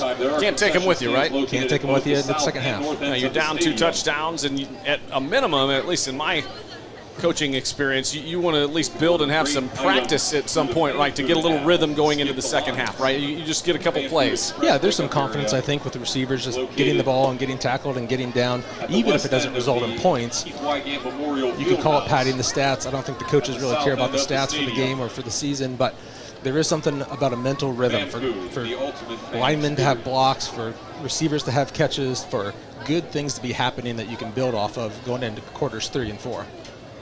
Arrows 21 seconds away from half, where they would be up 21-7 if they can hold the Scotties. Burkhart in the shotgun from their own 37, trips to the right, twins to the near side. Nobody else in the backfield. Arrows bringing 4, dropping 7 over the middle and off the hands of Luke Lyle, almost intercepted by Caden Spots out near midfield. Spots was in the right place and just missed grabbing that one. It'll be 3rd down, or 2nd down and 10 rather. That's a little bit of a risk that you take, and late in the second half when you're trying to be aggressive. Yeah, Caden Spots almost came down with the interception there, but incomplete pass, that's up 2nd and 10. 17 seconds remain. Burkhart in the shotgun from the 37. 2nd down and 10. Arrows up 14. They drop 5 out near midfield. Back to pass. Looking. Gonna throw it up deep down the middle and knocked down. And a flag comes in. Connor Ohl got there a little early. And they're going to call an interference call at the 43-yard line. So 15 yards marked off from the 37. Should put Dresden Tri-Valley inside Arrows territory out near the 49. With 12 seconds to go in a 1st down. Kind of an odd play there because the penalty actually took place further than the 15-yard penalty. But he was beat, and he tried to get back over there. And you understand now that Tri-Valley has maybe 2 plays. They've got a timeout left. Got 2 left. I thought they called one earlier. Maybe that was a water timeout as well. Coming out of the second quarter, into the second quarter. You're right.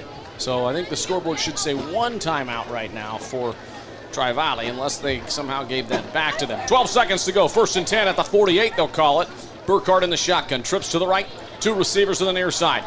Back, looking at his own 40, throws a little screen out near midfield, trying to make a man miss. Is Goins Chandler, and he does, and then he's wrapped up at the 46-yard line, and Tri-Valley will probably burn their last time out here with 3 seconds to go in the 1st half. Story in on the tackle for the Arrows. Nice experienced tackle there, breaking down midfield, lots of space that you could run. We saw that at practice. You got to tackle guys in open field, and Sturry did a great job there, making the clock continue to run, which forced that timeout. Arrows defense 1 play away from going in, up 21-7 at the half. The Arrows marching band waiting in the wings before they come out here. Our halftime show, you'll hear around the state, our ONN football halftime show. We have an opportunity. We'll catch up with Superintendent Doug Mara in the Ashland City School District. Brandon Wells and Tony Van Dyne here. It was nice for Doug to pop in, spend some time with us. Exciting just to hear about the back-to-school events going on, about the upgrades to the stadium here. Yeah, just a great time hanging out with Doug. Dr. Mara talking a little bit about the upgrades here and some work done over at the high school to get that as state-of-the-art as possible for a school that's now closing in on 50 to 60 years old, and we've done a great job with our maintenance staff and our construction this year, getting things up and running and buttoned up, getting ready over at one of our elementary schools at Edison, getting that squared away. 3 seconds to go, 21-7. Here comes the Scotties with a chance to try to throw one deep down the field. 21-7, second down and 7 at their own at the Arrows 45. Back to pass. Burkhart looking. Here comes some pressure. Dennison forces Burkhart to scramble out to the side. He's past the line of scrimmage maybe. Throws it deep towards the end zone. And it is, I think, intercepted inside by the 5 Johnny Metzger. Johnny Metzger. So that will take us Metzger ends into the half with an interception, and the Arrows 21. up 21-7 over Tri-Valley. Back with more after this. Stay tuned for the ONN halftime show here on Fox Sports iHeartRadio.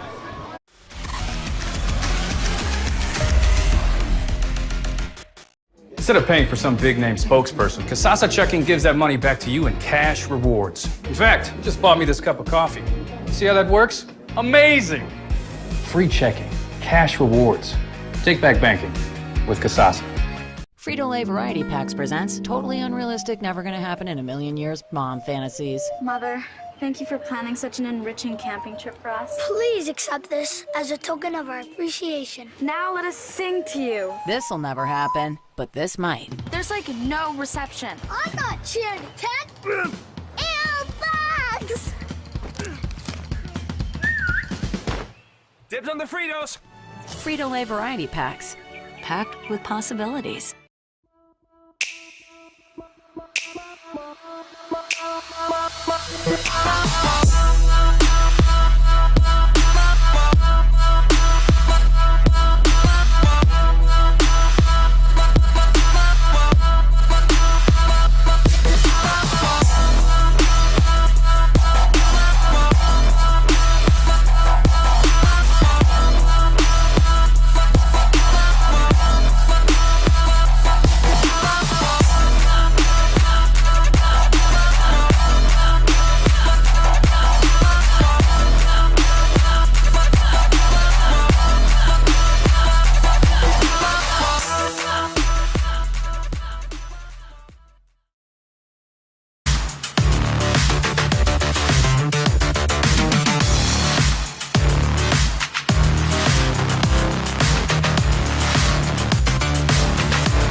Tonight, the band will perform selections from their 2021 contest show entitled Unboxed, followed by Pretty Fly.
Instead of paying for some big-name spokesperson, Kasasa Checking gives that money back to you in cash rewards. In fact, you just bought me this cup of coffee.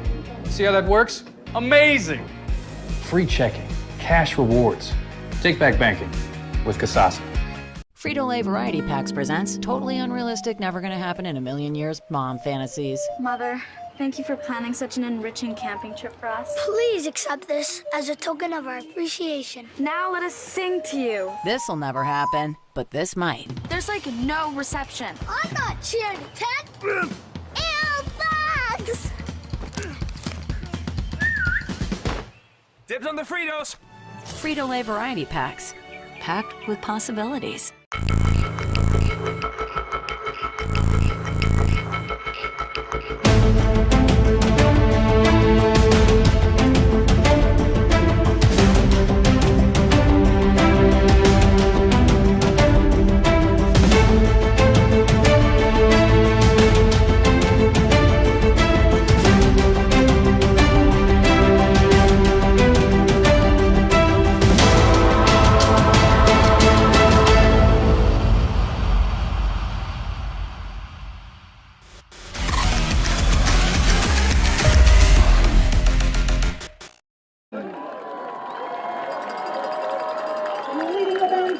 Field Commander Olivia Dobson, with Assistant Field Commanders Olivia Martin and Andy Roblin.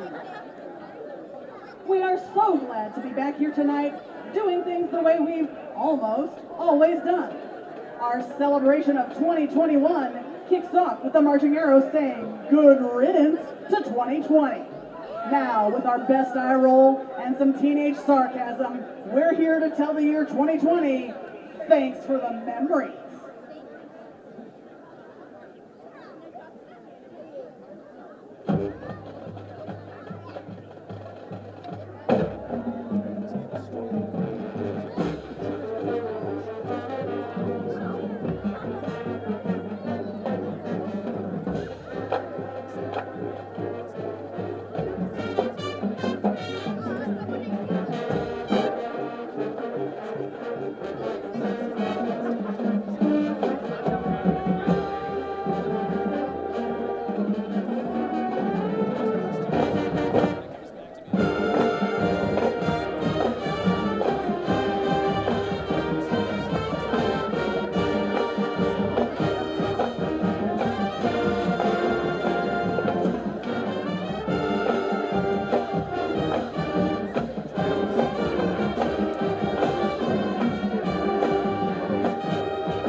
welcome the sweetest part of our evening, the Sweet 16 dance team.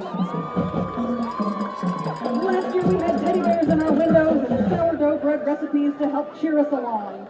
But then we gained 15 pounds and discovered our very own Pinterest fails.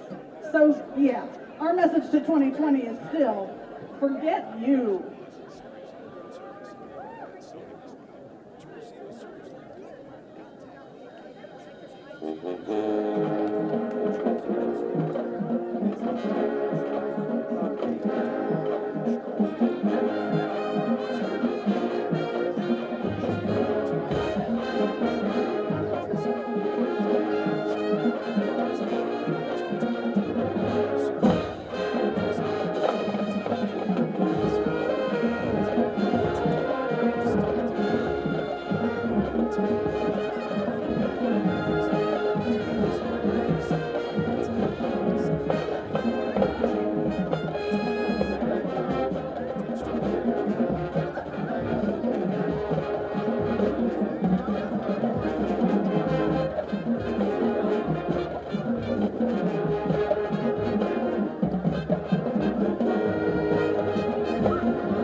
As we come toward the close of our show, we realize that it's time to move forward and celebrate. Here we are in 2021, happy, healthy, and hopeful, so we're bringing you this joyful tune, Hallelujah, It's Good to Be Alive.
The Ashland High School Pep Song.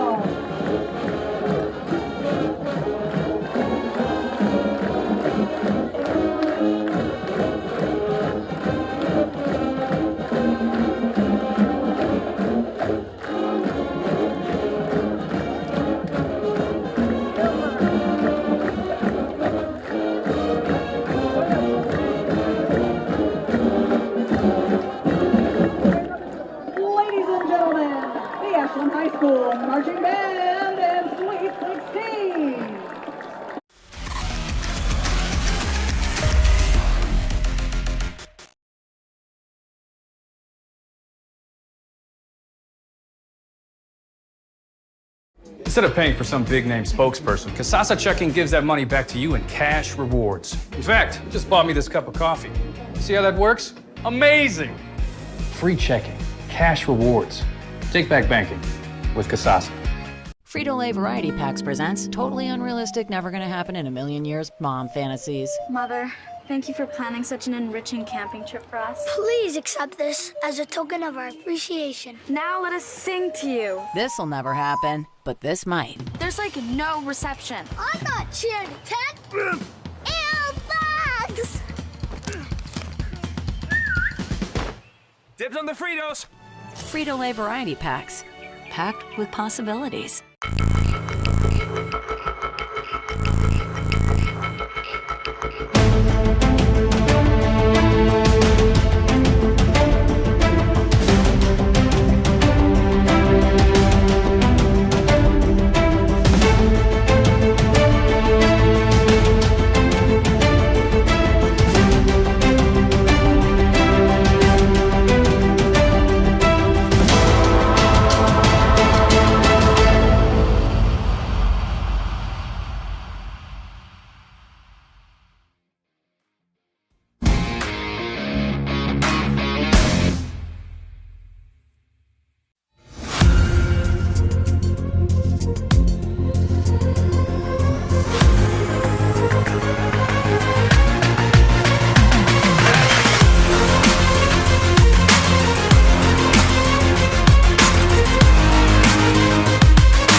Welcome back into the Booth Community Stadium, the Arrows and the Scotties. And a good one here on opening night. Arrows up 21-7 as we head to the second half. Brandon Wells and Tony Van Dyne bringing you the action here as Ashland opens the season at home against another fellow 8-2 returning team from last year. Tony, give us a rundown on some of the stats you took from the first half. Yeah, Tri-Valley took the opening kickoff down, scoring on a 19-yard touchdown pass from Burkhart to Lyle, putting them up 7-0 with 7:48 left in the first quarter. Ashland responded just the same, taking their first drive down, scoring on a 17-yard touchdown run, tying the game up 7-7. In the second quarter, started off, Tri-Valley missed a 17-yard field goal. Ashland responded with a 12-yard touchdown pass from McFrederick to Truax, going up 7-14. Later in the second quarter, another 18-yard touchdown pass from McFrederick to Spots. Extra point was good to go up 21-7. Taking a look specifically at Tri-Valley, Drew Burkhart's been 11 for 18 passing, 1 touchdown, 1 interception, really just that last pass, Hail Mary at the end of the half. Not a lot of running plays for them, 13 attempts for 49 yards, many of that coming from Burkhart himself running. Ashland saw Landon McFrederick go 16 for 20 in the first half, 2 touchdowns, no interceptions. 2 guys carrying the load of the ball, Caden Spots with 8 carries on 42 yards. Landon McFrederick also doing a good job tucking and running. He's had 7 carries for 33 yards, 75 yards as a team. Well, we start the second half. The Arrows will get the ball, Tony, and you're up 2 touchdowns. You get the ball to start the second half. If you're able to put a drive together and get some points right here, it's not quite a nail in the coffin by any means, but it is a statement to come out and put a drive together. It would be a statement, yeah, and I think we'll see the same thing. I think we'll hand off to Spots right away, right up the middle, then we'll let Landon spread it out, try to hit a slant route. I don't think there's anything that Ashland needs to change. I really think the pressure is on Tri-Valley to try to find something. How do you get more than 10 yards on a play? How do you put more than 2 or 3 first downs together?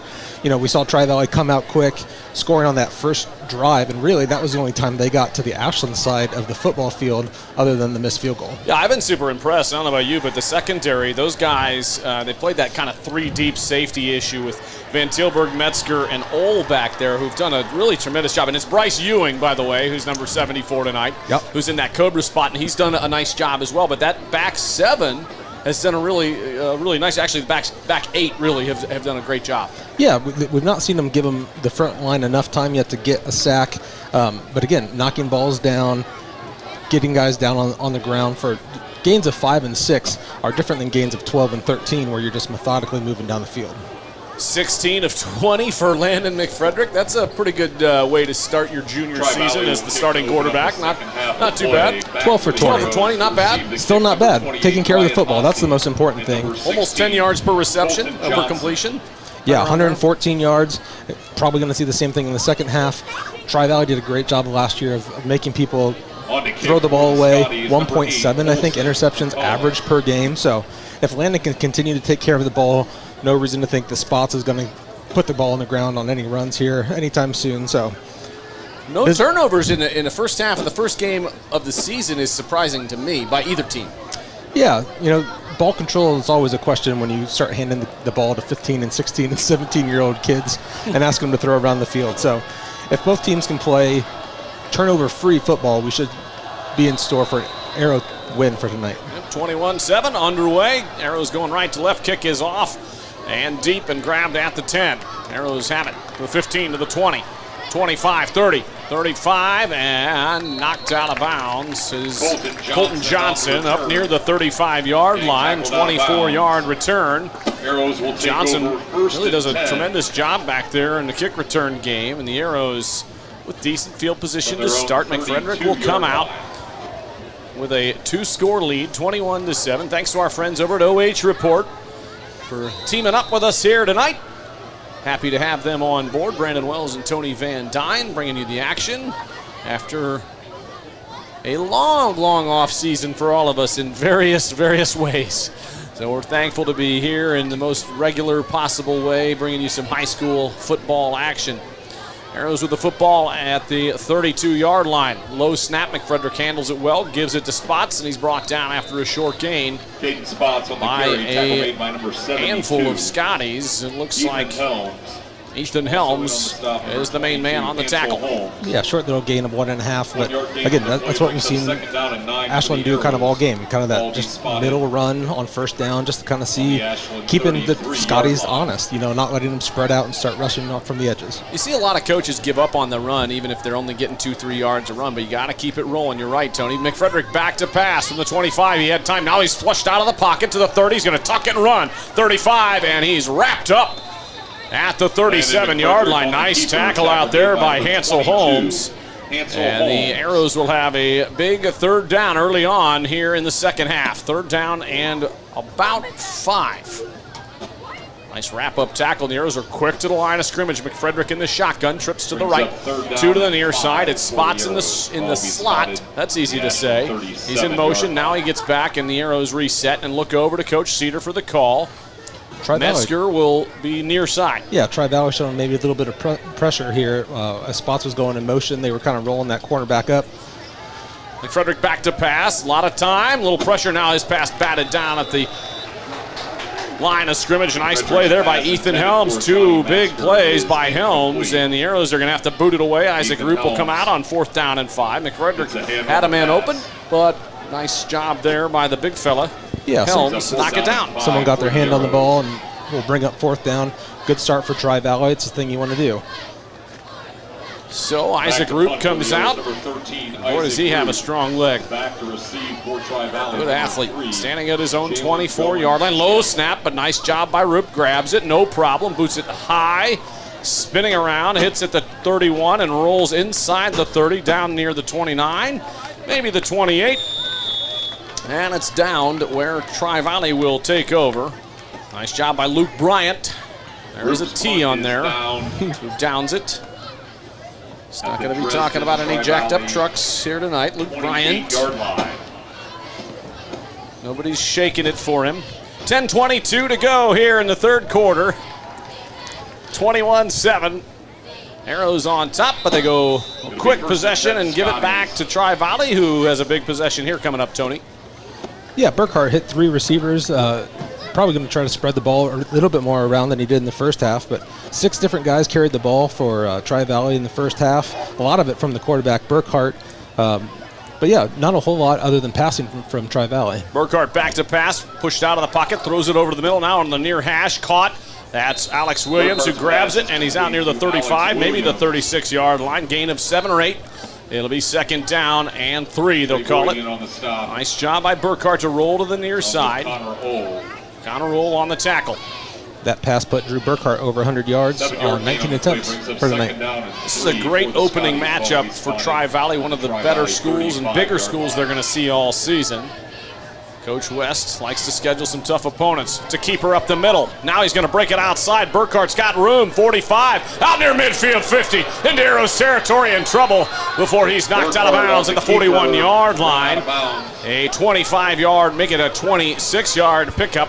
Nope, I cannot do math. 24-yard pickup for Burkhart on the run. Yeah, some missed tackles there by Ashland. Parker Grissinger just kind of missed. Someone pulled up a little bit limp for Ashland. Got to make up open tackles. First down and 10, and a crucial part of the ball game. The Arrows with a 2-score lead coming out, got the ball to start the second half, had a quick possession, booted it away, and now Tri-Valley on the move and an important opportunity to try to get back to a 1-score game. Burkhart in the shotgun, going left to right in their visiting white uniforms. The Arrows in the all black on black here tonight. High snap, Burkhart grabs it. He's going to keep it, go off the left edge. He's got some room inside the 40, down near the 35, and all the way near the first down marker. They'll call it the 32, and it'll be 1 yard short. And it looks like Coach West has spotted that the Arrows are having a hard time identifying Burkhart back there, and maybe they're going to keep running Burkhart, Tony. Yeah, Burkhart left 2 times in a row, both times for big yards here. So, yeah, I think that we'll probably continue to see Burkhart drop back to pass and get some lead runs. The Arrows looking to the sideline, and Coach Stackhouse for the call. Still playing without their senior captain, Caden Schmitz. Burkhart back to pass. All kinds of time, no pressure. Throws it deep over the middle, caught. Durst has it. Touchdown, 32 yards, and we've got a ball game. Great throw from Burkhart to Durst. And the Arrows and the Scotties have gotten a little bit tighter. 8:51 to go in the third quarter, and they pull within 1 score. First catch for Drake Durst for 32 yards and a touchdown. Great throw from Burkhart to Durst. And the snap's good, kick is up and good. We'll take a break. 21-14, Arrows still on top. Back with more here on iHeartRadio.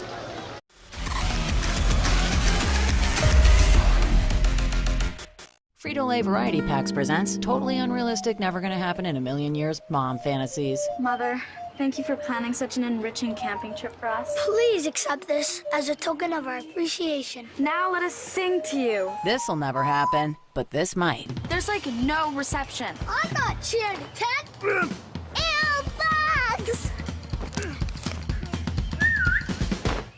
Dibs on the Fritos. Frito Lay Variety Packs, packed with possibilities.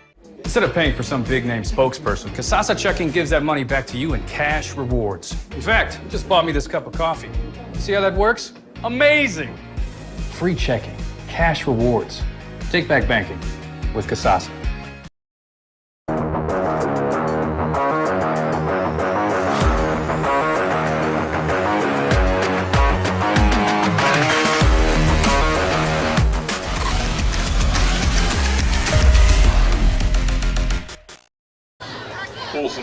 Arrows and Scotties now a 1-possession game, 21-14. Brandon Wells and Tony Van Dyne here on Fox Sports 1340 and our friends over at the OH Report.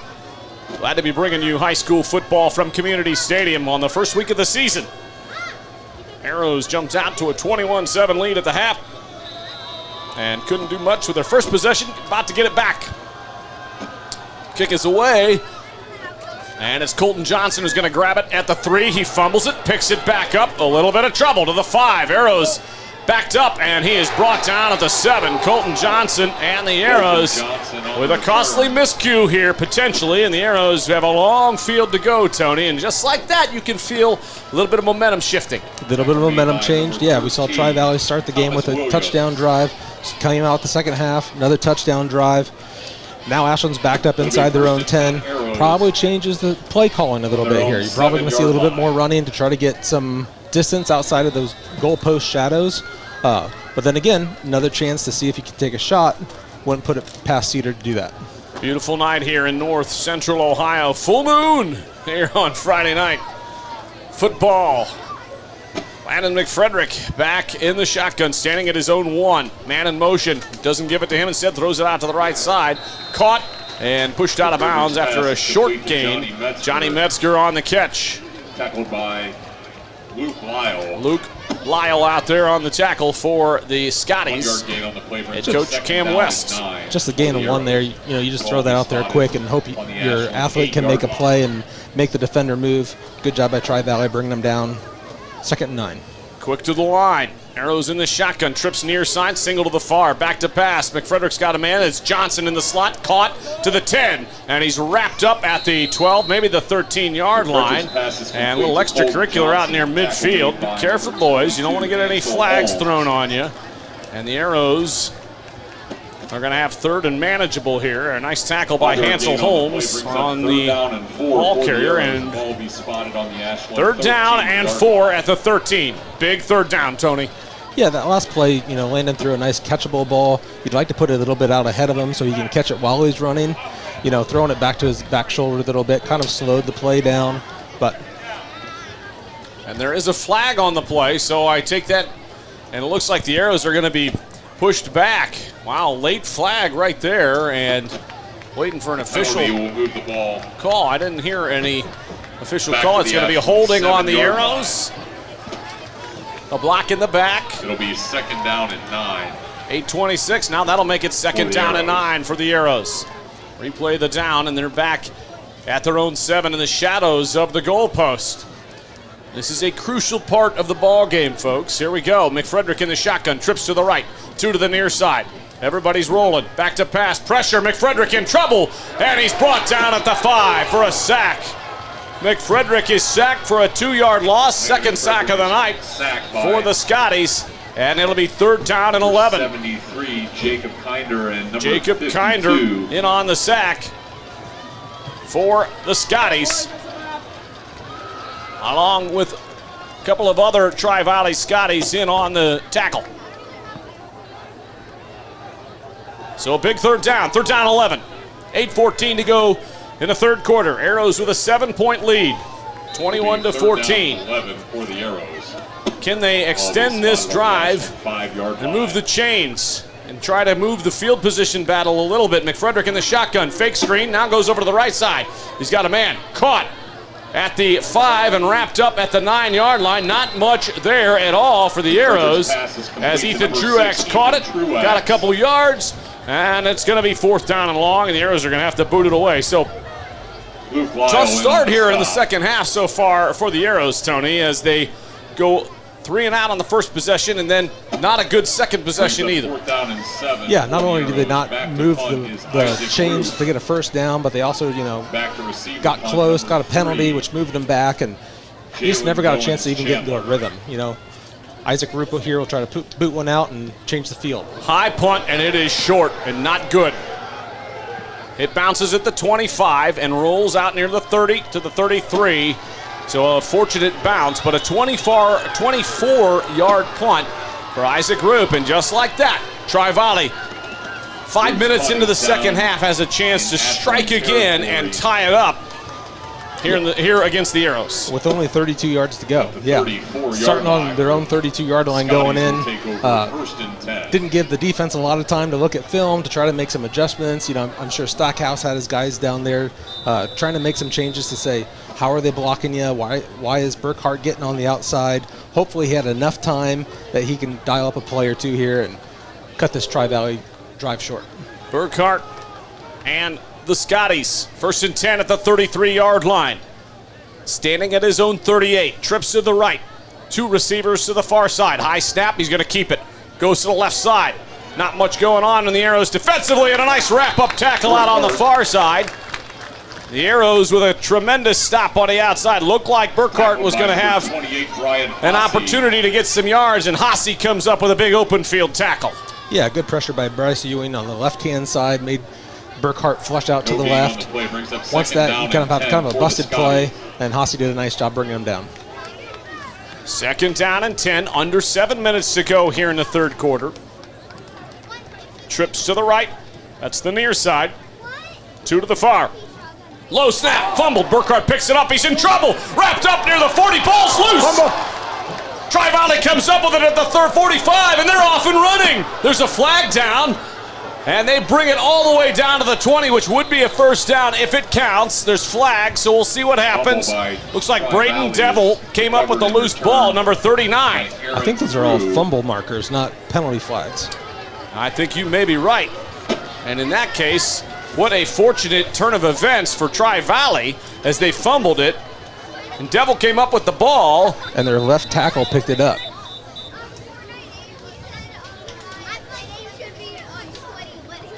$79, you're saying, not $39. 79. Oh, well, you know, I need to get my glasses checked, apparently. So big guy. Aaron Frew comes up with a big grab. The 6'5", 190-pound junior grabs it. And now, just like that, 1st and 10, down near the 20-yard line. So, kind of a crazy play. That goes down as an offensive rush for the It goes as a tackle? rush for the big fella for 25 yards, right? Well,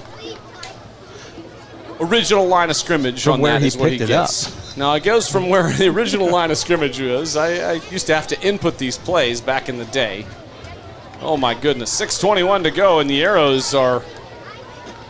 I'll go out on a limb and say that's his one carry for the year. That's probably a good call. He's going to remember that. In 25 years, he's going to tell his buddies, hey, you remember that 25-yard run I had? And they're going to go, that didn't happen. They go, yeah, it was at Community Stadium against Ashland. 6:15 to go. Arrows up 7.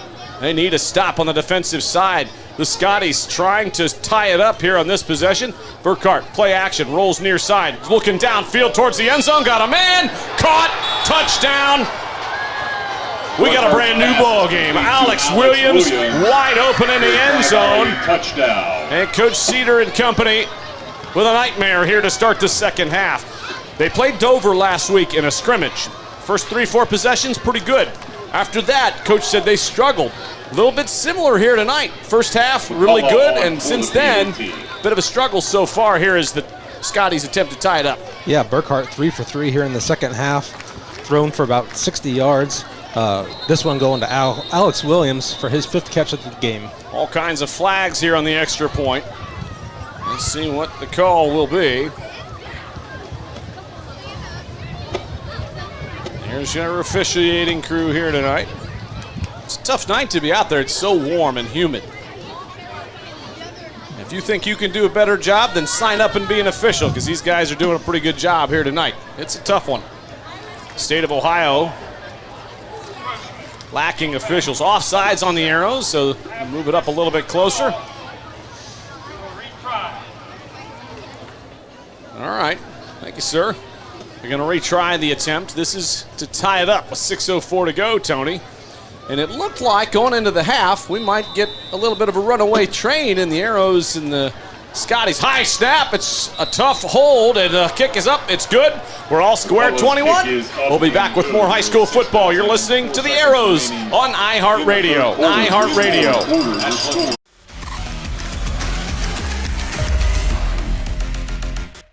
Instead of paying for some big-name spokesperson, Kasasa Checking gives that money back to you in cash rewards. In fact, you just bought me this cup of coffee. See how that works? Amazing! Free checking, cash rewards. Take back banking with Kasasa. Frito Lay Variety Packs presents Totally Unrealistic, Never Gonna Happen in a Million Years Mom Fantasies. Mother, thank you for planning such an enriching camping trip for us. Please accept this as a token of our appreciation. Now let us sing to you. This'll never happen, but this might. There's like no reception. I'm not cheering attack. Ew, bugs! Dibs on the Fritos. Frito Lay Variety Packs, packed with possibilities. Instead of paying for some big-name spokesperson, Kasasa Checking gives that money back to you in cash rewards. In fact, you just bought me this cup of coffee. See how that works? Amazing! Free checking, cash rewards. Take back banking with Kasasa.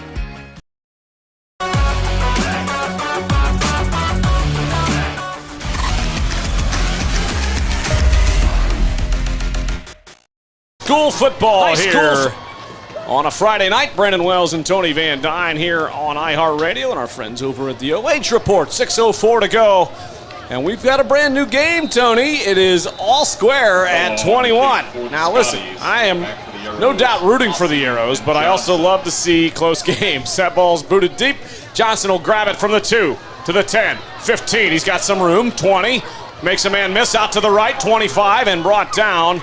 Wrapped up at the 27-yard line, where the Arrows will come out with a very important possession offensively to get a little momentum going back in the Ashland direction. Thanks for joining us here tonight. A beautiful night for football. We're happy to be on the air tonight. This portion of Arrow football on WNCO is brought to you by America's Home Place, custom home builders at Township Road 405 and Route 30 in Jeromesville. Build a better future at americashomeplace.com. First and 10 from the 27. McFrederick in the shotgun, gives it to Spots.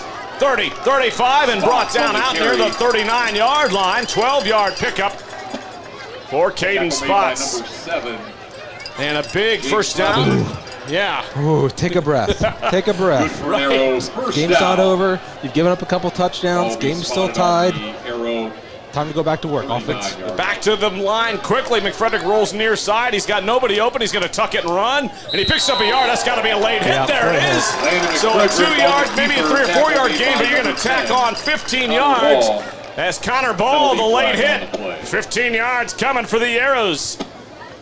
Nice job by McFrederick to kind of deke like he was going to stay in bounds. Steps out and Ball hammered him out of bounds. 15 yards for the Arrows. So a big play. That will put the Arrows into Scotty territory. First time here this half. 5:34 to go. All square at 21. Just a mental mistake there by Tri-Valley. You know, you see the quarterback running out of bounds. You want to make a big play, but game one, energy's flowing. They'll get used to it. You know, they'll learn. Just let them go out. Don't need to put extra hands on them. Don't need to try to be physical with them. You just give them 3 yards. McFrederick in the shotgun. 2 receivers to the near side, 3 to the far side. Steps back, short drop, screen, caught. Spots has it and is tripped up right away. Maybe back to the line of scrimmage. Pass is complete to Caden Spots. Marking back too. Tripped up. Looks like he might have lost a yard or 2. They're going to mark at the 44, second down and 12, 5:17 and counting. Brings up second down and 12 for the Arrows. Ball be spotted on the Tri-Valley 44. McFrederick gets the gets the call from the sideline. Single receiver near side. Now, first time we've seen this, he's got a man on each side of him at midfield. Maffett and Spots. Now Johnson in motion. We haven't seen this run. That's for sure. Johnson kind of doubles back. Uh-oh, ball's loose on the shotgun. McFrederick falls on it at midfield. Third down and 18 coming up. So whatever Coach Cedar drew up there, the guys got a little bit anxious, and all of a sudden, just like that, we got third down and long, Tony. Yeah, you hope some extra movement gets the defensive eyes moving in the backfield. I think what happened is Landon McFrederick, our quarterback, actually got his own eyes moving, trying to do too much, drop the ball. He did the right thing, though, just fall on it, kind of killed the down, third down. Third down and 18. 4:18 to go. Thrown over the middle. Johnson has it at the 40. If he held on, it's a first down, and he did. Frederick's pass is complete to first down, Arrows. Johnson. That's a big one. Tackle made by Luke Lyle. To the original line goodness, I saw the wrong line of scrimmage. I'm sorry, Tony. Thank you for calling me out on that. 4th down and 8. At the 40. They're going to go for it. I just didn't imagine it was third down and so long at that point. So 4th down and 8. We were trying to look and see who number 52 was for Tri-Valley in the midst of that, and I couldn't figure it out. We've got a timeout on the field with 4th down and 8 coming up. We're going to keep it here. 3:47 to go, and a big 4th down coming up for the Arrows, Tony, as a decision for Coach Cedar. You're at the 40-yard line, 4th and 8. That's a long 4th down, but you're in a weird spot. You're definitely out of field goal range. Do you want to punt it? On the Ashland City Schools YouTube channel. I think we'll see him end up going for it here. You know, at some point, the team also builds off the coach's call. So if you start to get game shy and you start saying, like, I don't trust my guys to pick up 9 yards, you know. So I think making the call, even if Tri-Valley takes over, don't worry about it. You're still saying to your defense, I trust you. You're going to make the stops. But more importantly, you need points. You know, you can't just now rely on the lead that you had in the first half, now tied up 21-21. You got to be aggressive. 3:47 to go. 20 in the third quarter. Let me rephrase that. 3:47 to go in the third quarter. 21 apiece. It is opening night here in high school football, and we've got a dandy. I would never say dandy in any other format. Looks like they're in punt formation. Back to punt. We're going to boot it away, Isaac Roop. So Coach Cedar says, I don't like this. We're going to boot it away. Play the field position game. Roop catches the snap at his own 46 rather. Boots it high and down the right side. Great verticality on that one. Inside the 10, inside the 5. And I don't think the Arrows are able to down it. It's going to go into the end zone for a touchback. Isaac Roop has done his job. The Arrows Gunners have not been able to down that ball yet. In a couple of opportunities, it'll be 1st and 10 out at the 20 with 3:36 to go in the third quarter as Tri-Valley will get the ball back, Tony. Yeah, good job by Isaac. First bounce there about on the 15-yard line. I would probably expect to see him practice it a lot more here in the coming week. That, you know, those Gunners just have to grab the ball, and you see it in the NFL, you see it in college, these guys downing it on the half-yard line, and it's so cool. But the reality is downing it at the 9 is just as good, downing it at the 5 is just as good. So, good try. They'll learn. Just grab the ball before you have to play the game of swatting it out of the end zone and making some really, really cool play. Starting at the 20, though, now. 1st down and 10. Here comes Burkhart. And this Scotty offense, it looked good on the last possession. All kinds of pressure, and they had the right call. Durst has it on the screen. 25-30, 35-40. Oh, no! Into Arrows territory. 20, 15, 10. The ball's loose into the end zone. Who has it? Tri-Valley comes up with it in the end zone for a touchdown. Are you kidding me? Alex Williams will go down as the recipient of the 80-yard run because he recovered it in the end zone. Durst goes 76 yards, fumbles it. Alex Williams picks it up in the end zone, and it is a touchdown. 27-21. Bad guys. The Scotties are on top. A lot of ball game left. Here comes the extra point attempt. Here in the third quarter. Snaps low. It is booted away, and it is good. 28-21, Tri-Valley on top. We'll take a break. Back with more after this on iHeartRadio.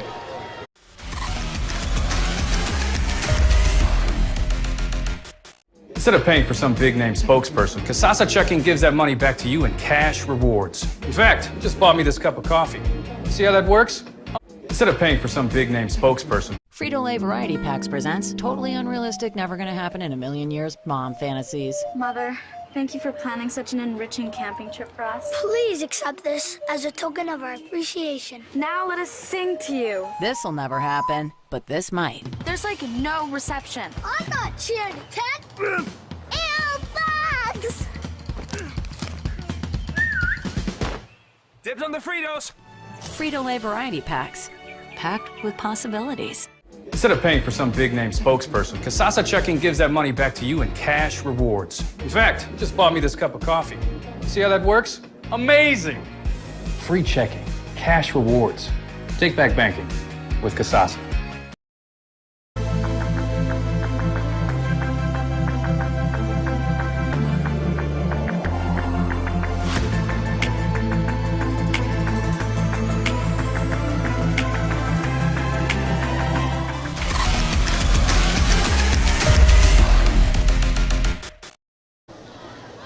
Twenty-one 28. Unfortunately, at this point, the Arrows down 7, 3:17 to go in the third quarter. A lot of football left. Brandon Wells and Tony Van Dyne bringing you the action.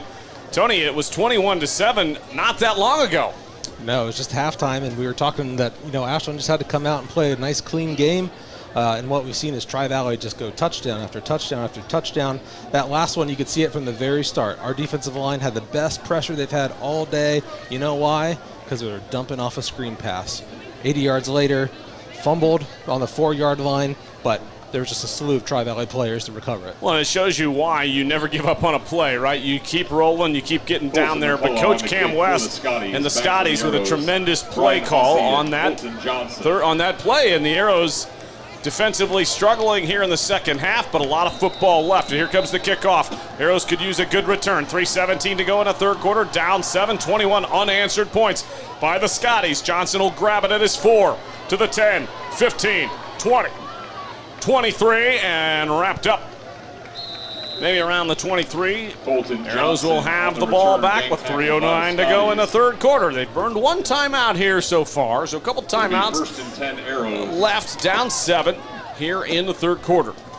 From their own and McFrederick and the Arrows need to get something rolling here in the second half, unlike the first half where they were looking good. Yeah, we just haven't seen McFrederick or his guys get into a rhythm yet in the second half. And it's hard when you don't get a first down. All you get is a couple plays and a drop pass and a couple penalties. So take another breath. Offensive line, fire off, move the line of scrimmage. Receivers get open, catch the ball, get down. McFrederick in the shotgun. Going to keep it on the play action. 25. And out near the 28-yard line, gain of about 5. A little play action to spots, and McFrederick keeps it where they were successful in the first half on some keepers, Tony, and maybe we'll see a little bit more of that here. Yeah, half of Landon's threat is the ability to pull the ball down and run it. And you're happy to give him kind of the green light when he drops back, but sometimes you just need to give him not just the green light when it's open, but to say, hey, we want you to run it. We want you to be aggressive. So good play there on first down. At a minimum, the Arrows need to flip the field. There's no doubt. McFrederick in the shotgun, trips to the near side, twins to the far side. Pressure! Luke Hill's got him wrapped up at the 20. And a sack, and the Arrows with a loss of 8. It's going to be third down and long. McFrederick is sacked by number 73. They'll give the credit to Jacob Kinder. And number maybe 24, Kinder, rather, I should say. And Luke Hill also in on that sack as we approach the 2-minute mark. Third down and 14. Yeah, that was all Luke Hill on the right-hand side, just beating the left tackle. You can see it from the very start. Never really had a shot. McFrederick did the right thing of just holding the ball and taking the loss. Trips near side, back to pass. McFrederick's got time now. He's looking over the middle, and a lot of contact. It's intercepted at the 23-yard line. A lot of contact out there as Metzger was met by 2 Scotties and couldn't come up with it. And it's going the other way with 1:49 to go in the third. Number 5, Alex Williams. So the Arrows, 28-21, down a touchdown, under 2 minutes to go in the third quarter.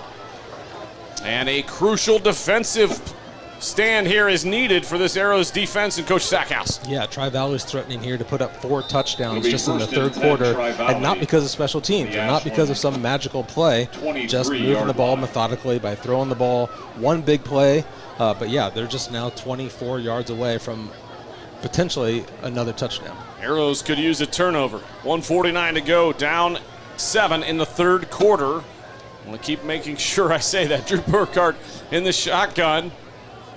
He's got C.J. Kinnear next to him. Trips left, single to the near side, whistle, and a flag. I'm not sure what happened, if the Arrows jumped or if there was a false start. Looks like a false start, 5 yards. Going, delay of game, rather, the play clock. They'll reset it. That helps. First down and 15, back to the 28-yard line. Burkhardt in the shotgun, single back to his left. Trips left, single receiver near side. Short drop, throws out on the left side, caught. Luke Lyle has it, and he's off and running. Actually, that's Jalen Goins-Chandler, and he's got a first down inside the 15-yard line. And just like that, it looks like the Arrows and Scotty's in a very different ball game here in the second half. That'll be first down and 10 at the 15-yard. No, I'm sorry, that wasn't a first down, right? Yeah, he's a little short. It'll be first and 10. That's right, because of the penalty. It'll be second down and 3, maybe 2. In the shotgun, Burkhardt, sidecar to his left. Hey, we're a little rusty too. Trips to the right, single receiver to the far side. Burkhardt's going to keep it, and he is beat up at the 15-yard line, short of the first down. And no gain. It'll be 3rd down and 2, and a huge play coming for the Arrows right now on defense, Tony. Yeah, good job by stretching that play out again. We've got a whistle. And what? Got maybe some cramping. Maybe some cramping, yeah, a little injury. Like Colton Johnson's down, just kind of grabbing his calf. Yep, Colton cramping up. Courtney Turner will head out there. The fine folks from UH here giving us some training staff here in the district. You are listening to the Firelands Electric Cooperative High School Football Game of the Week with the Ashland Arrows on Fox Sports 1340. Powered by Firelands Electric Cooperative, your local Touchstone Energy Cooperative. Brandon Wells and Tony Van Dyne here on iHeartRadio. Happy to be bringing you all of the action here from Community Stadium. The Arrows jumped out to a 21-7 lead at the half, and we're almost finished with the 3rd quarter, a minute and a half to go, Tony, and just like that, 21 unanswered points so far here in the 3rd from the Scotties. Yeah, and it's just been a one-sided quarter. Tri-Valley's come out and thrown 5 completions on 5 attempts, more than, 150 yards of just passing offense, in this quarter. So we talked about it in the pregame. Ashland defense really needs to find someone who's going to step up and make some plays in big moments. We're coming up on a 3rd and 3. This would be the time. Who's going to be your leader on defense? Who's the guy that's going to beat your guy, make things difficult in the backfield, and make this a 4th down? Drew Burkhardt in the shotgun. Kinnear to his right, trips to the near side, single receiver to the far side. Big 3rd down for the Arrows defense. Burkhardt takes it, play action, rolls near side, pressure. He's pushed out of the pocket. Here comes Bryce Ewing. Good pressure. He throws it incomplete in the end zone. Bryce Ewing with a great pressure pushes Connor Burkhardt, Drew Burkhardt rather, out of the pocket and has him throw it away. 4th down coming up, and now a decision on 4th and short. Little more than 2 yards to go here for the Scotties, and it looks like they're going to go for it. Yeah, good job by Bryce Ewing, though. Probably the 2nd or 3rd time that we've seen him get consistent pressure on the quarterback. He hasn't been able to get home, as we would say, to actually pull him down and record that sack, but he was the one, and he needs to do it again.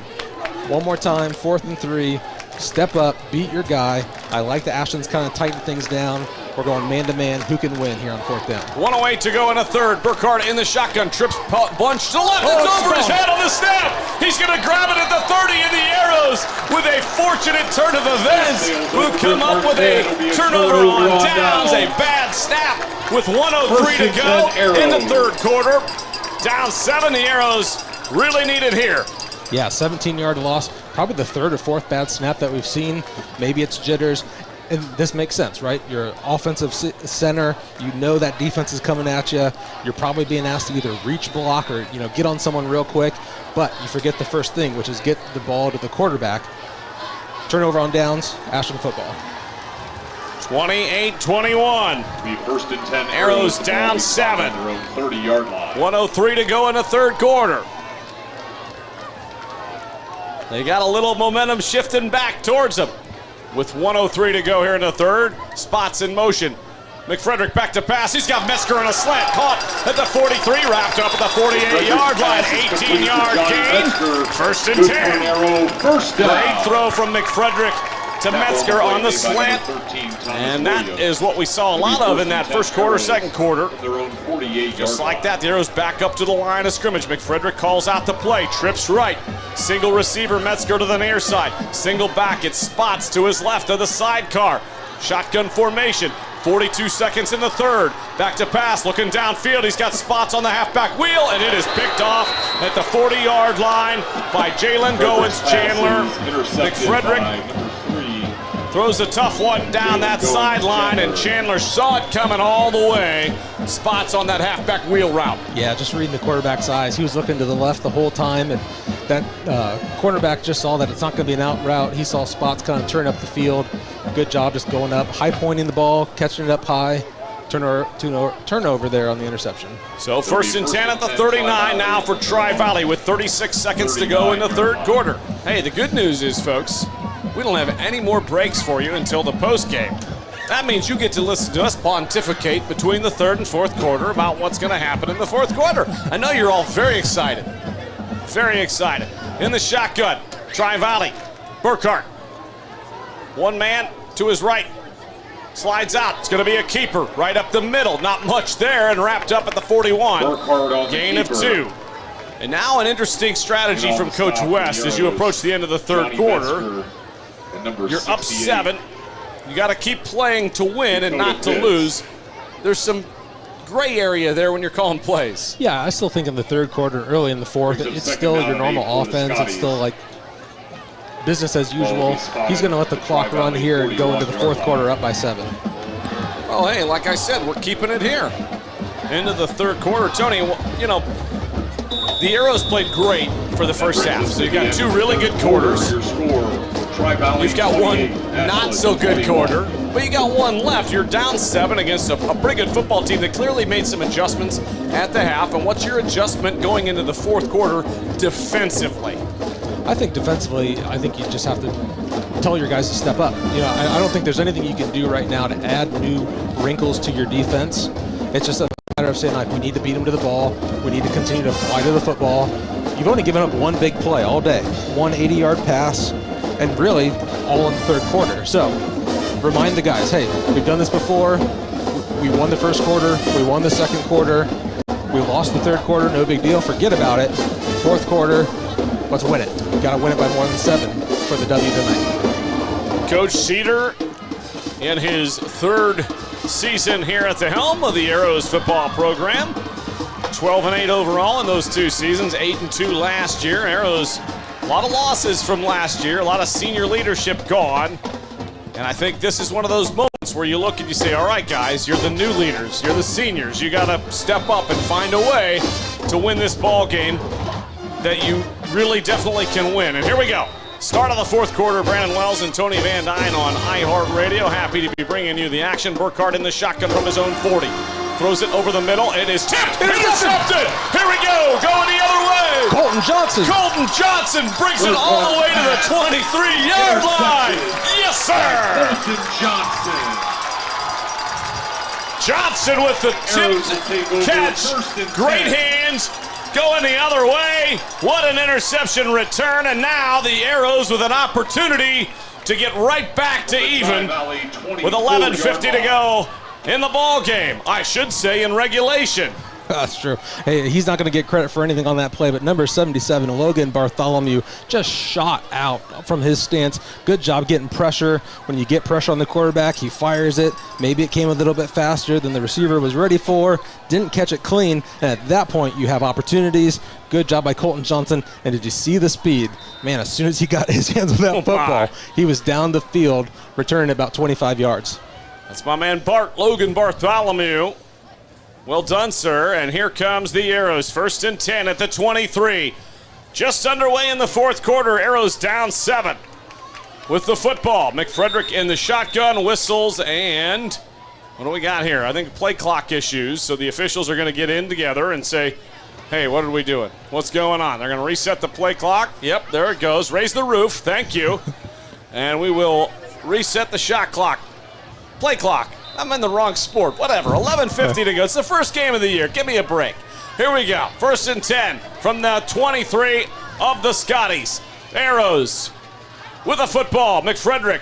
Play action. Deep drop. Looking over the middle. Now he's got a man Metzger at the 12. Tipped and incomplete. 2nd down and 10 coming up. Had McFrederick a little bit. McFrederick had Metzger a little bit behind him on that throw. Yeah, we've seen him just throw a little bit behind. Not all of his receivers. He's made some really nice throws tonight, but again, we just feel a little bit of the momentum shift. I'm not going to say the momentum's changed yet, but you can definitely feel opportunity here for the Arrows to put some points on the board. And yeah, maybe you just get a little bit of extra antsy, extra speed on that ball. McFrederick hands it off to Spots, makes one man miss, and he rumbles forward out to the 21-yard line. Gain of 2, maybe 3. Might have got himself to the 20. Now we've got 3rd down and 7. This is definitely 4-down territory at this point, I would imagine, Tony. Yeah, once you're inside the 25, and unless Spots could kick a field goal, but even at this point, I think we're going to go for 7 for the rest of the game. McFrederick in the shotgun. Trips right, twins left. Spots in motion, comes back to the sidecar right next to McFrederick, who pauses and says, all right, let's get the play call from Coach on the sideline. Coach Cedar says, here you go, son. 11:05 to go. Arrows with the football, 3rd and 7 at the 20. Back to pass, good pressure, in trouble. Luke Hill had pressure, he's gonna run it. Instead, McFrederick has nowhere to go. He gets inside the 20 and wrapped up and kicked out of bounds near the 18 or 19 yard line. And it'll be 4th down after a short gain, maybe a yard. They're under 11 minutes to go. Good pressure on that right end. And the right tackle got himself in a little bit of trouble. Luke Hill with a good pressure. Yeah, just like we saw Ashland starting to fire off on that defensive line. Maybe we're seeing a little bit of fatigue setting in on the offense. It's a hot night. We've been doing this for 3 quarters. We've only usually practiced for about 60 or 90 minutes hard, but now you got to go for 2 full hours. So we're seeing the defenses begin to step up a little bit, make some plays. Bryson Martin at that right tackle position. Dig down deep, my man. Trips right, twins to the left. McFrederick, 4th down and 6. Short pass, he's got a man, tipped, incomplete. He was looking for Trey Boyd at the 5, and that'll be a turnover on Towns.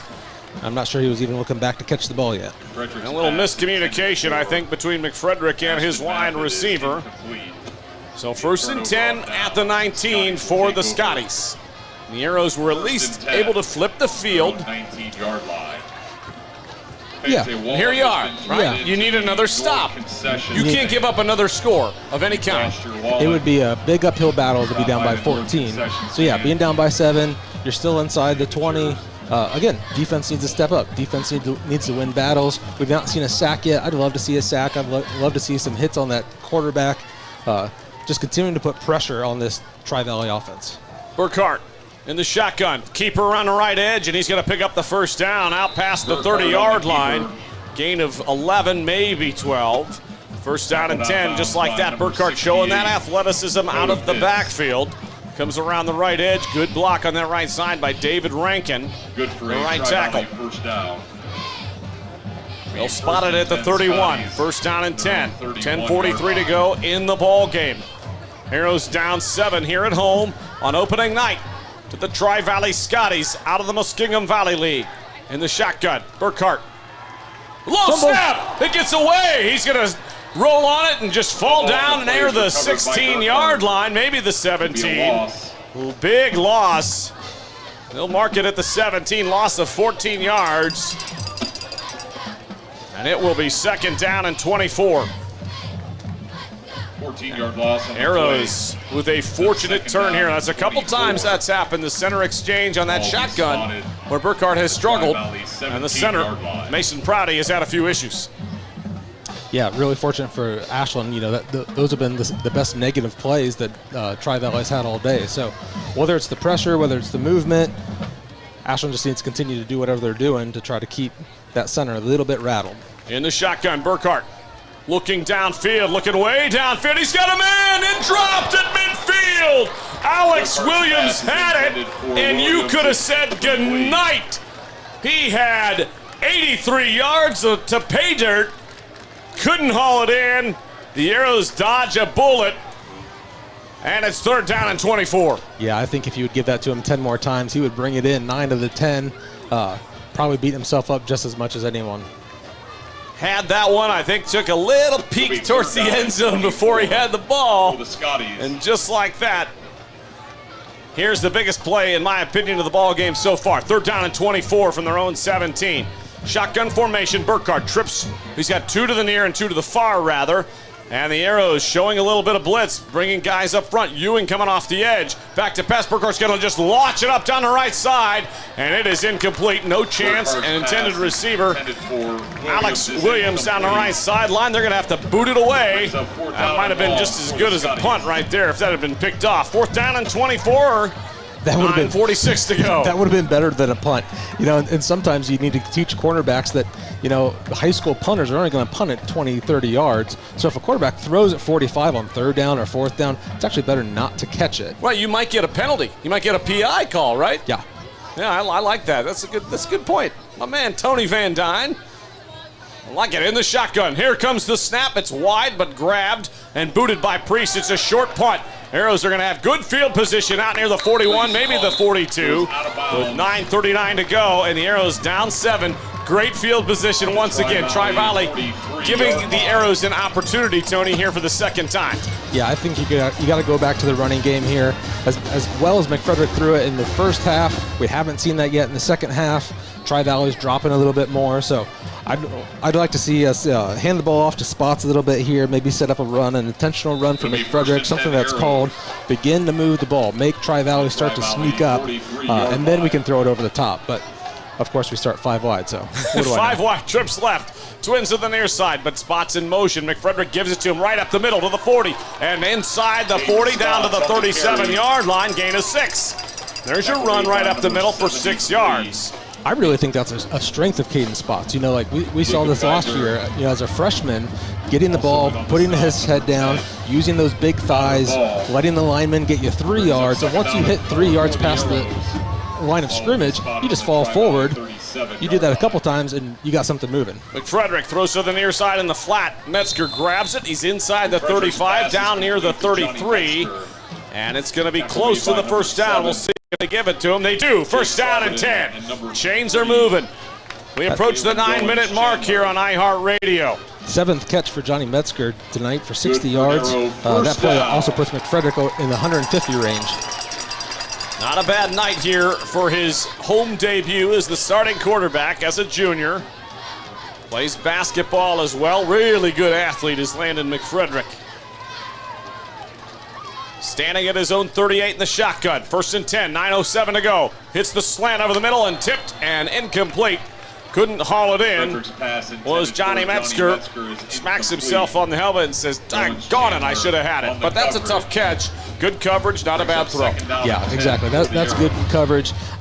You like the competitive nature, you know, of Metzger to say, like, any ball I get my hands on, I should be able to bring it down.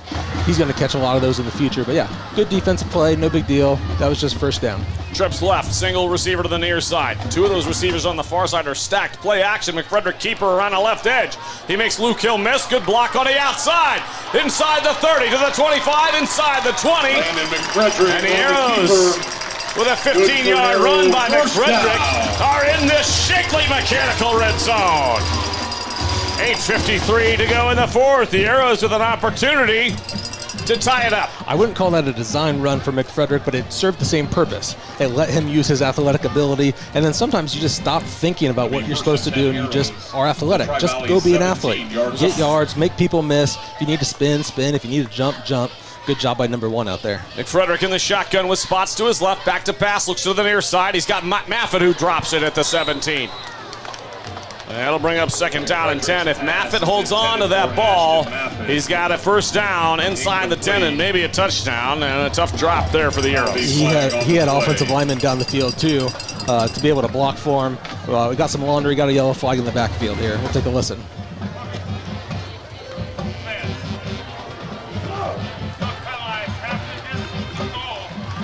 Missed the first part of it, Tony, but I know it's on the bad guys. Half the distance to the goal, so guess what? We've got a first down and goal inside the 10. The Arrows are on the march. 8:48 to go, 1st and goal from the 8-yard line. Timing-wise, this would be a great time for a touchdown. Obviously, any time is a great time for a touchdown.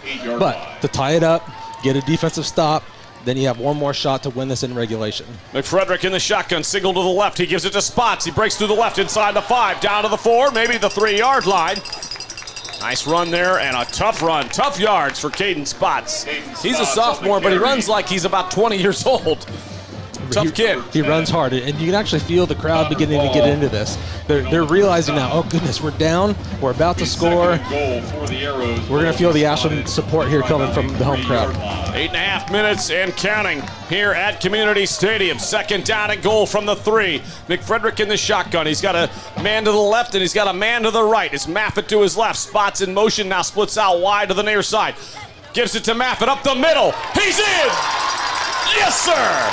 Touchdown, Arrows! Ashton Maffett in for the Arrows. Touchdown! 28-27. We are a Isaac Roop extra point away from a tie ball game. Maffett's first carry of the day for 4 yards. Great time to get the ball, you know. Able to use a little bit of distraction maybe. You have Spots rolling out, you get everyone looking out to the right, and then you hand it to the kid that hasn't had a carry yet for the day. Especially after the drop on the couple plays ago where he had an opportunity to maybe catch it and run it in. Snap's good. Kick is away, and it is good. We are all square at 28. What a ball game here on opening night on iHeartRadio. We'll keep it right here. This is what high school football is all about. Friday night, 28-28, 8:06 to go. A beautiful night for football. The Arrows and the Scotties coming in off 8-2 seasons for both of them. Brandon Wells and Tony Van Dyne bringing you the action on iHeartRadio, as well as over on the OH Report. Our friends over there, happy to have them. And here we are, Tony. 8:06 to go. Coach Stackhouse has his guys, and what are you telling your defense right now? What kind of, are you talking scheme, or are you just talking, like, let's just get these guys pumped up? I think you're just talking win. Win the battle up front, continue what you're doing. So Tri-Valley, we talked about in the third quarter, went 5 for 5 passing. The next 4 passes, incomplete, interception, incomplete, incomplete. So I don't think it's a matter of scheme anymore. I don't think it's a matter of trying to change something up or getting some new rotation in there that's going to really do it. You're just telling guys who are tired from playing offense and are playing both ways, I need you for 8 more minutes.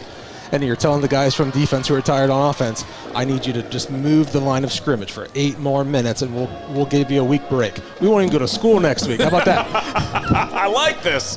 I like this plan, especially when I was a teacher. I like that plan even more. So 8:06 to go, and we have a tremendous football game here tonight. Just don't forget, next week we are at Clyde High School up in Northwest Ohio. Tony and I will be bringing you the action. Pre-game will be at 6:30. We'll tip it off. No, we're not going to tip it off. We're going to kick it off. See, this is what happens week 1. You get kind of, a little rusty, Brandon, I guess I would say. That sounds inappropriate. 8:06 to go, 28 apiece. Here we are. The Arrows about to kick it off.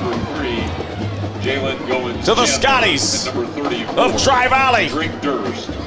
Who wants it more at this point here at Community Stadium? Ashland Arrows band here. Ashland High School marching band. Tri-Valley brought their band as well. A beautiful night. Thankful to be out here broadcasting high school football once again, Tony. It's just a great, after what we've been through the last few years here around the world, we're happy to be bringing some normalcy. Yeah, it feels a little bit normal. It just feels like the end of summer, which I know some people are sad about. It also just feels like cool weather's coming. It feels like kids are going to go back to school, which they are, and we're grateful for all those things and a chance to be out here calling a game. Here comes the pumpkin spice. Kick down to the 15, recovered and just knocked down by Durst, who falls on it at the 16-yard line. And just happy to be okay with that. Fall down on the football and say, all right, let's go from here. I'm not going to try to pick this up. Chance of a fumble, all of those things. 8:03 to go here in regulation, 28 apiece. I say that sort of, with the understanding we could see an overtime game here at this point. It wouldn't be unlikely. Yeah. Didn't have any last year. Did we not? I don't remember. It's been a long time. That last year feels like it was like 3 years. I don't think Ashland did. I don't think Ashland. I don't think we had any overtime games. Here we go. Going the other way. Tri-Valley with the football. 1st and 10 at the 16. Thrown out on the right side. Caught at the 18. And that's Goins Chandler who has it, and he's wrapped up near the 25-yard line. 9-yard gain. 2nd down and 1. Under 8 minutes to go. Good play call there for Tri-Valley. Like I said, had been struggling throwing the ball. That's a nice little safe throw. Get it to your receiver, let him make a play. Good job making the man miss and picking up 8. Gain on the play. 7:40 and counting. Be 2nd down and 1 for Tri-Valley. Ball will be spotted. You hear the dulcet tones of Steve Paramore coming over the PA here internally. 28 apiece. In the shotgun, Burkhart, keeper, keeps it to the near side. He's got some room. 30, 35, 40, and finally brought down. Colin Rohr comes up with a tackle, grabbing that jersey before he got much more. 17-yard pickup by Drew Burkhart. Both quarterbacks showing off some athleticism here tonight at Community Stadium. Ashland's done such a nice job of stretching out plays and letting their defense come with them.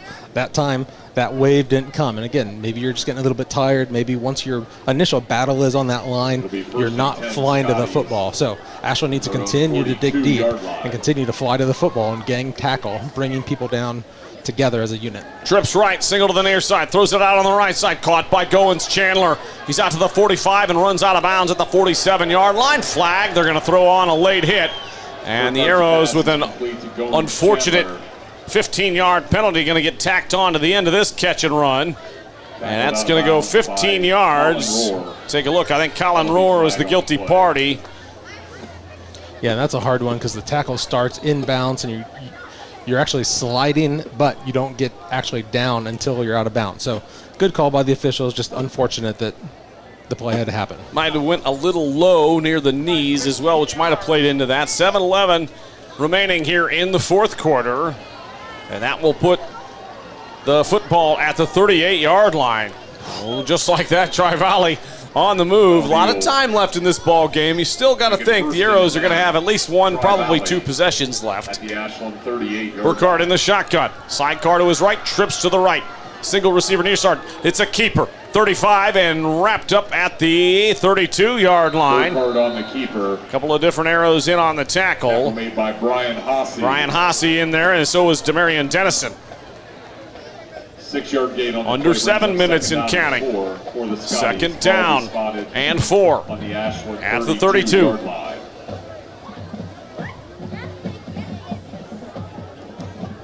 Pretty consistent play calling here. Burkhardt left, Burkhardt right. Quick throw to the left, quick throw to the right. Tri-Valley's not really looking at this point to throw anything down the middle or any go routes. They're really content here just to like nickel and dime, 4 or 5 yards, 6 yards. Whistle before the snap, and we're going to get what? We'll see. It looks like a either delay of game. We'll see what the officials come and say. Turn on your mic. There you go.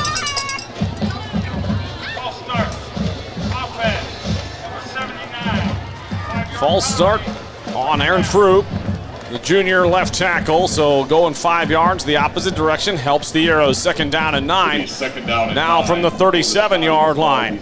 We are all square if you're just tuning in. A tremendous football game. Arrows were on top 21-7 at the half. Tri-Valley came roaring back with 21 in the third. Now we're all square 28. Thrown over the middle. Luke Lyle has it. Caught inside the 30 and close to the first down marker on 2nd and 9. I think he's got the first down. We'll wait and see. It is a first down. First down and 10 at the 28-yard line. Nice pitch and catch there between Burkhardt and Lyle. Yeah, really the first time we've seen him throw it over the middle in quite a while. Not sure if they sensed their own tendencies that I was picking up there a few moments ago, but yeah, a nice little tendency breaker. Arrows haven't been able to get much pressure on Burkhardt, who's done a nice job. No sacks tonight for the Arrows. And we're under 6 minutes to go in the fourth. Trips right, single to the near side. Single back to his left is C.J. Kinnear. He gives it to Kinnear. First run in a long time over to the left side. He's got room, tripped up at the 18. Falls forward down near the 14. And a nice tackle on that outside. Touchdown saving play by Trey Boyd. Yeah, just the second carry by C.J. Kinnear. We saw one early in the first quarter. This one coming late in the fourth quarter. Really surprised we haven't seen more of him, but yeah, good burst of speed once he got his hands on the football. First and 10 at the 14. 5.5 minutes to go in the fourth quarter. Burkhardt and the Scotties methodically moving the ball down the field in the red zone. Standing at his own 19 in the shotgun. Kinnear to his right, trips right. Single receiver to the near side is Williams. Keeper to the 15 and inside the 15, maybe back to the line of scrimmage. Second down and 10, nothing there. Good pressure by Isaac Roop coming up, darting into the backfield. Yeah, good job by that entire defensive line. Looked like they were actually running an option play, so you not only just have to take care of the quarterback, but you have to take care of the running back that's kind of floating out there looking for a pitch. So good job of everyone doing their assignment. Burkhardt tucks it in, no gain. Bryce Ewing also in on the tackle. Under 5 minutes to go. Second down and 10 at the 14. In the shotgun, Burkhardt. Sidecar to his right. Twins right, twins left. Play action. Pump fakes right, throws it over to the right side. Incomplete at the 5-yard line. And nobody there. Trey Boyd in coverage. Out on the right side. Yeah, Trey really had a better shot at it than anyone from Tri-Valley. So don't know if that was a busted play or if we got enough pressure on him that he was just trying to get it out of bounds. But good job, good pressure. Third down and 10. now's the time. A stop to get that ball back into the Arrows offense is what we need here. 4:34 to go. 3rd down and 10 at the 14. Pitts checks in. Arrow fans, let's help Shoemaker checks out. 28 apiece. Trying to implore this crowd to get up and get loud. Trips left, single far side to the right in man-to-man coverage. We've got a whistle, and I think a timeout called by Tri-Valley. One of the biggest plays of the game. We got 3rd down and 10. 4.5 minutes to go, Tony, and I think Coach West said, I'm not so sure about what I just called. I think they felt the pressure the same way that the Ashland fans felt the pressure of like, oh goodness, it's 3rd and 10. So now you don't need all 10. You can still get a 1st down. We're sitting about at the 15-yard line, give or take. So you need some yards though. Yeah, you start to double guess yourself. Like, I'm not going to get another possession. With 4:34 to go, this may be Tri-Valley's last possession. So if it ends in a field goal, you're really saying this is it. So better to be confident. You can't take your timeouts with you. Might as well use one now. Talk to the guys. Make sure everyone knows what they're doing. You're talking a 31-yard field goal right now, and that we don't really know the range of Tri-Valley's kicker, McCullough. But what we know is that's on the longer end of high school kicking. I mean, it's not a gimme. It's not a chip shot. It's not an extra point. 4:34 to go, and if you get 5 or 6 here, potentially you put yourselves in either a 4th down and 5, 4th and 4 decision where you've got a much easier field goal, or you go for it, and if you don't get it, you've got Ashland pinned back. Correct. Yeah, I would think you're trying to pick up 6 or 7 here. If your guy can make a play and get into the end zone, bonus. That's always great. But yeah, you're looking for a slant. You're looking for a quick throw to move the sticks for a more favorable 4th down if you need to. There we go. Burkhart back to pass. Looking right side. He's got a man open at the 3, right near the 1st down marker. Caught. And I think he's got the 1st down at the 3 inside the 1st down marker. It'll be 1st down and goal. Might have got away with a push-off out there on the right side inside the 5-yard line. Wide open. He definitely got away with a push-off on Trey Boyd. But good catch out there at the 4-yard line inside the 4. 1st and goal. Under 4.5 minutes to play. Yeah, Alex Williams, 7th catch on the game there, 149 yards receiving. A lot of that coming from that big 80-yard fumble recovery. Burkhart in the shotgun, 4:28 to go. We are all square at 28. Community Stadium, the Arrows and the Scotties in the opener of the 2021 season, and a whistle and a flag, and we've got a play clock delay of game. We're going to go the other way, 5 yards. Delay of game. Offense. Number 4. Penalized 5 yards. 1st and goal now from the 9. That can be sometimes hard after a big play, all that emotion, you're excited. I think Alex Williams had to kind of like hobble off the field a little bit. Maybe he had a little bit of cramping. And the refs set the ball. They don't care if it's a big play or not a big play. And the coaches were probably thinking about what if it's 4th down, what happens, and all of a sudden you just don't leave your quarterback enough time to get that play call off. So 5-yard penalty. 1st and goal, right around the 8. Hands it off. Kinnear has it, and he rumbles forward inside the 5 all the way down near the 1-yard line. 2nd down and goal as Kinnear with a nice run of 6 yards on 1st and goal. Right around that right side. Nice blocking on the right side by Ethan Helms and Jacob Kinder. Yeah, we're not going to see Tri-Valley in a rush here. I think they would let the play clock run down here, but they seem to be up and ready to go with more than 20 seconds to go. Burkhart in the shotgun. To his right is Kinnear. He's going to keep it around the right side. He stood up right there by Haase on 2nd down and goal, and now it'll be 3rd down and goal. 3:45 and counting. Great stand-up tackle by Haase. Good job getting in the backfield, yeah. Even once you wrap him up, you know that running back or that quarterback in this scenario is going to be leaning forward, so good job not just waiting for him to come to you, but attacking that guy in the backfield. Beat Luke Lyle off the edge. 3.5 minutes to go. 3rd and goal. Tri-Valley looking to the sideline for the call. 15 on the play clock. Here they come. Burkhart in the shotgun. Kinnear to his left. Single to the far, 2 to the near. It's a keeper up the middle. Burkhart goes in untouched. And Tri-Valley has taken the lead again. 34-28.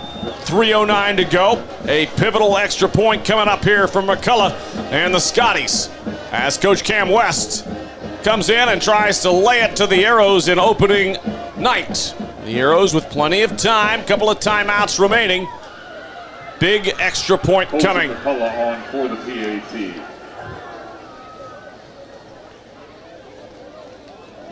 Colson McCullough puts it up, and it's good. 35-28. 3:09. We'll keep it here. With 3 minutes and 9 seconds. Well, Tony, in the game, your score, Tri-Valley Arrows 35, down 7. 3:09 to go.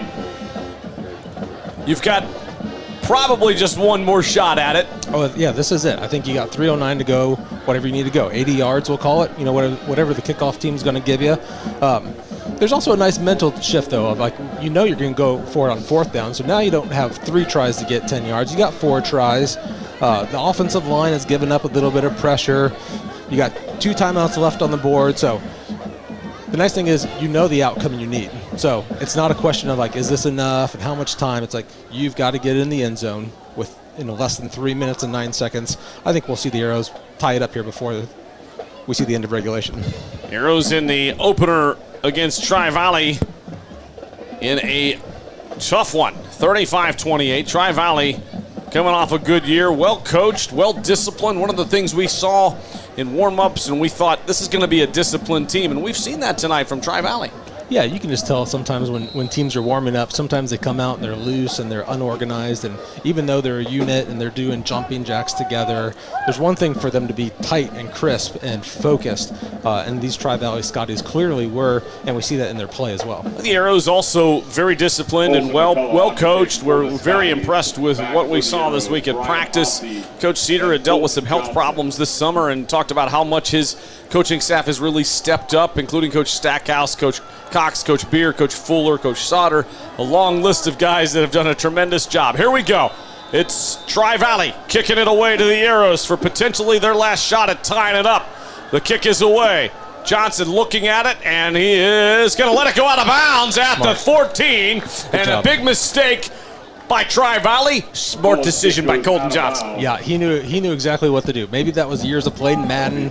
Maybe it's watching those YouTube videos of those smart plays where they see, man, don't grab it, as it's creeping out to the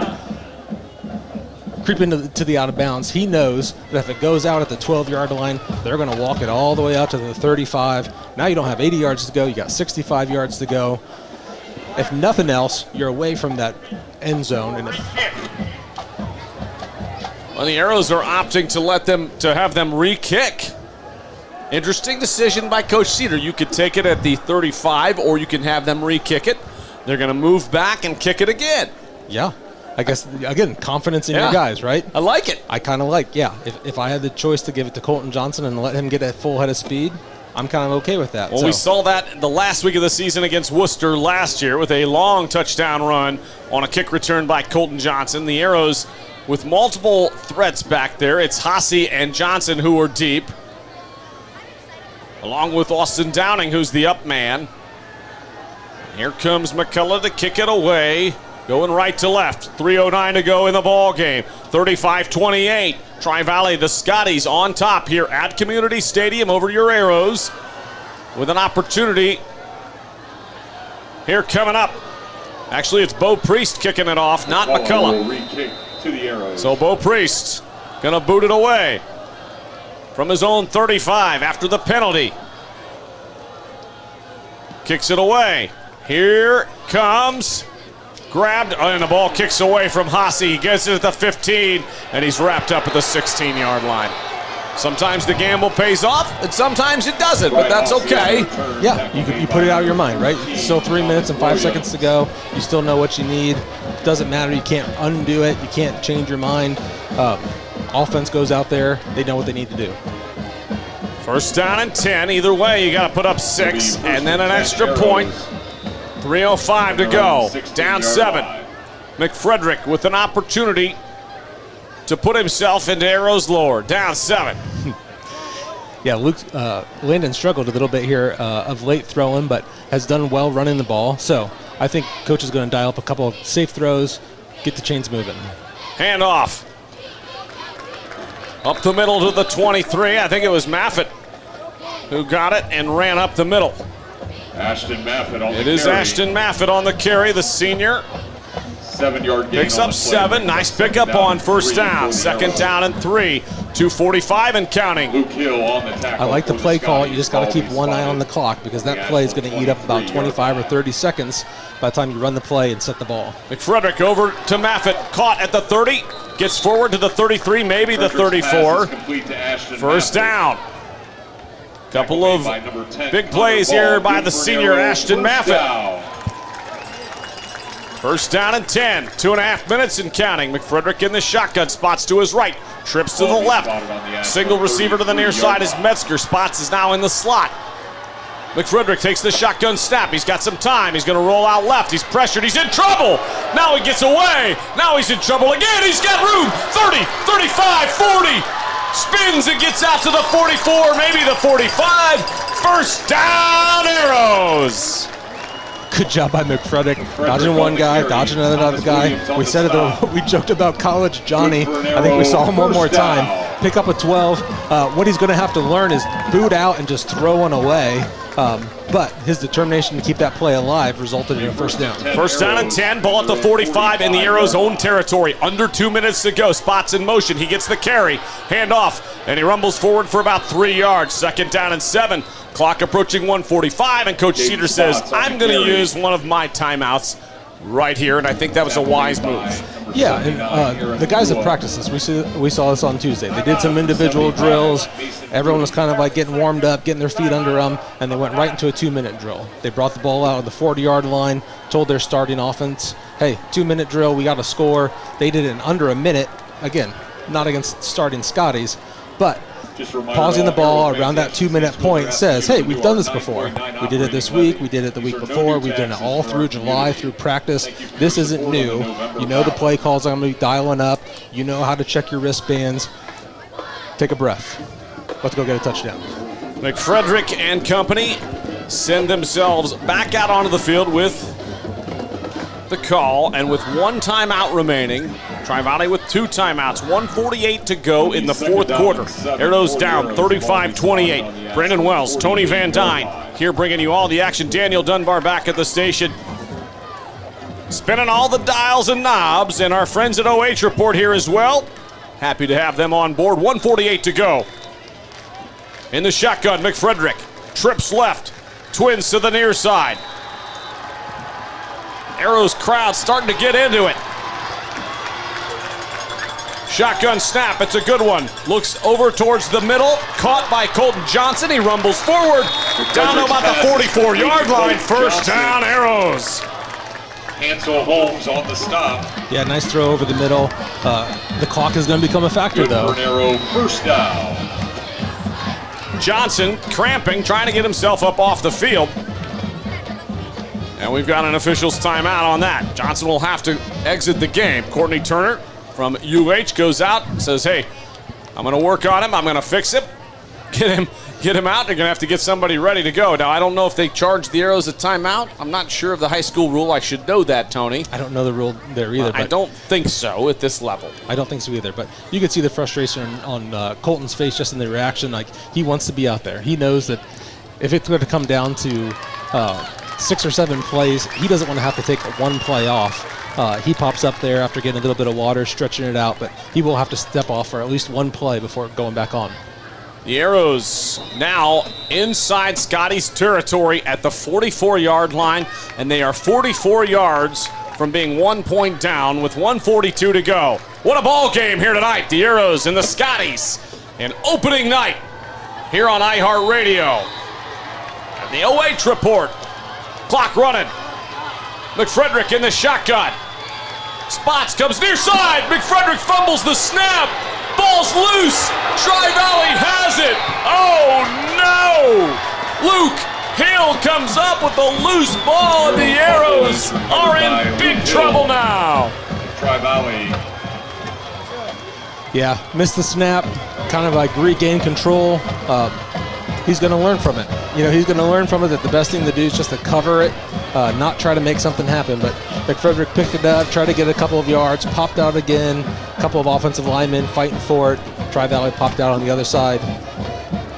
It'll be Landon McFrederick heads to the sideline, and inconsolable Colton Johnson tries says, hey, it's okay. These things happen. It's week one. This is your opportunity to get it out of the way and say, hey, let's learn from this. Let's get better. Yeah. Yep. Non-conference play first couple of weeks. Good Tri-Valley team here. Good opponent to find out what you're good at, what you need to continue to work at. And yeah, lots to be grateful for, lots to be appreciative of, and some things to clean up. Burkhart with the keeper around the right edge. On first and 10, loses a yard, maybe two. Second down and 12. We approach the 1 minute mark. And it's just about academic at this point. The Arrows with only one timeout remaining can't really do much. A valiant effort, up 21-7 at the half, and one bad quarter here tonight, Tony, has really cost them. Yeah, go back to that third quarter, unable to move the ball, gave up 3 touchdowns in a variety of fashions to the Scotties. Really just changed the shape of this whole game. Burkhart in the shotgun. Probably going to be a run here. 45 seconds. Hands it off. Run right up the middle. Not much there. And he rumbles forward towards the 45, falls to the 45. Slobodan on the carry. And it should be. It's Slobodan on the carry. Third down. And that might be it. As the Arrows does not look like Coach Cedar's going to burn that last time out. Brings up third down. 20 seconds to go. They can run out the clock. Coach Cedar and the Arrows with a valiant effort here tonight, but they're going to come up a little bit short. Just a couple plays here and there as we run this clock down, and Coach Cedar and the Arrows will fall to 0-1 to start the season. Tri-Valley on the other end moves to 1-0. Arrows fall 35-28 here on opening night against the Scotties of Tri-Valley. We'll be back to wrap this one up after this final break here on iHeartRadio, Fox Sports 1340 WNCO.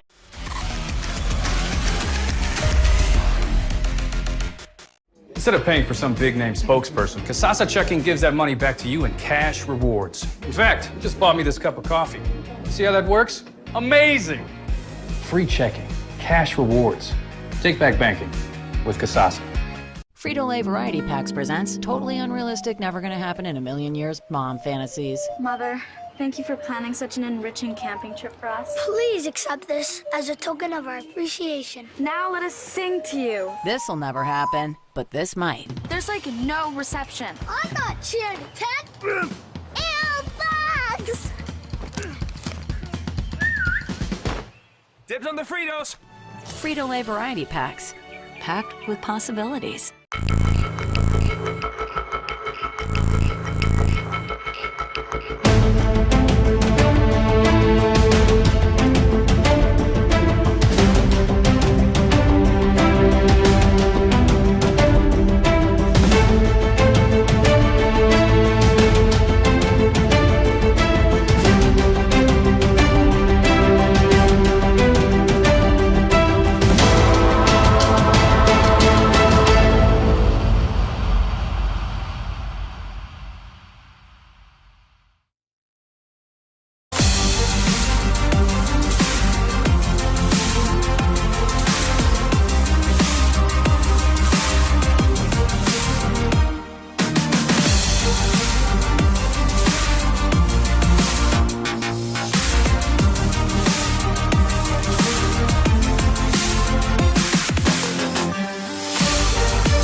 Here tonight, the Arrows come up just a little bit short.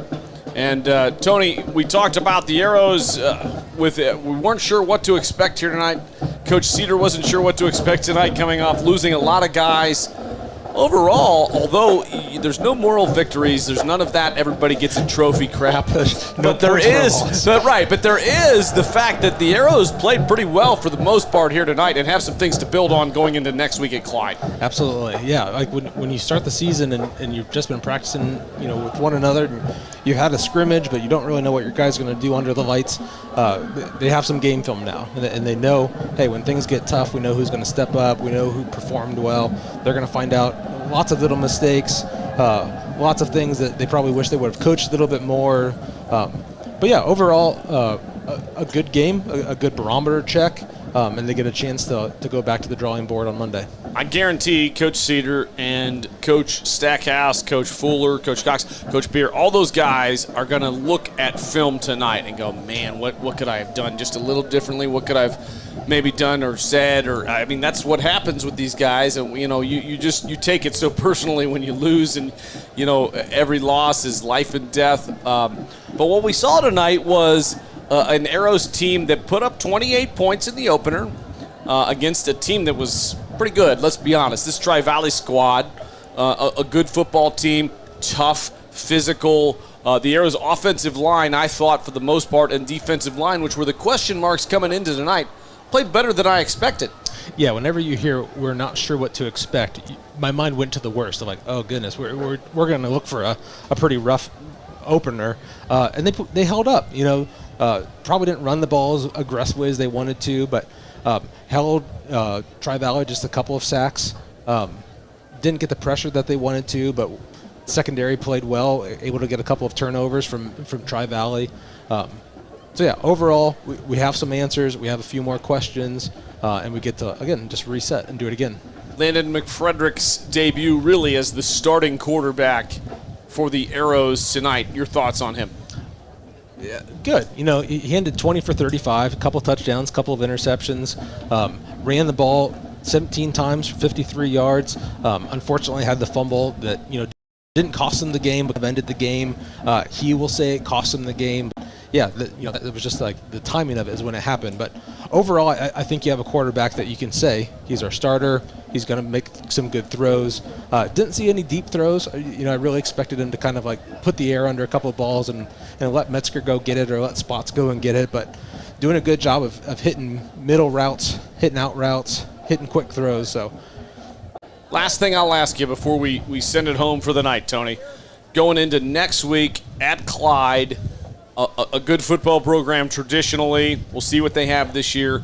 Your Coach Cedar, you're looking at film tonight, tomorrow. You give guys a day off on Sunday.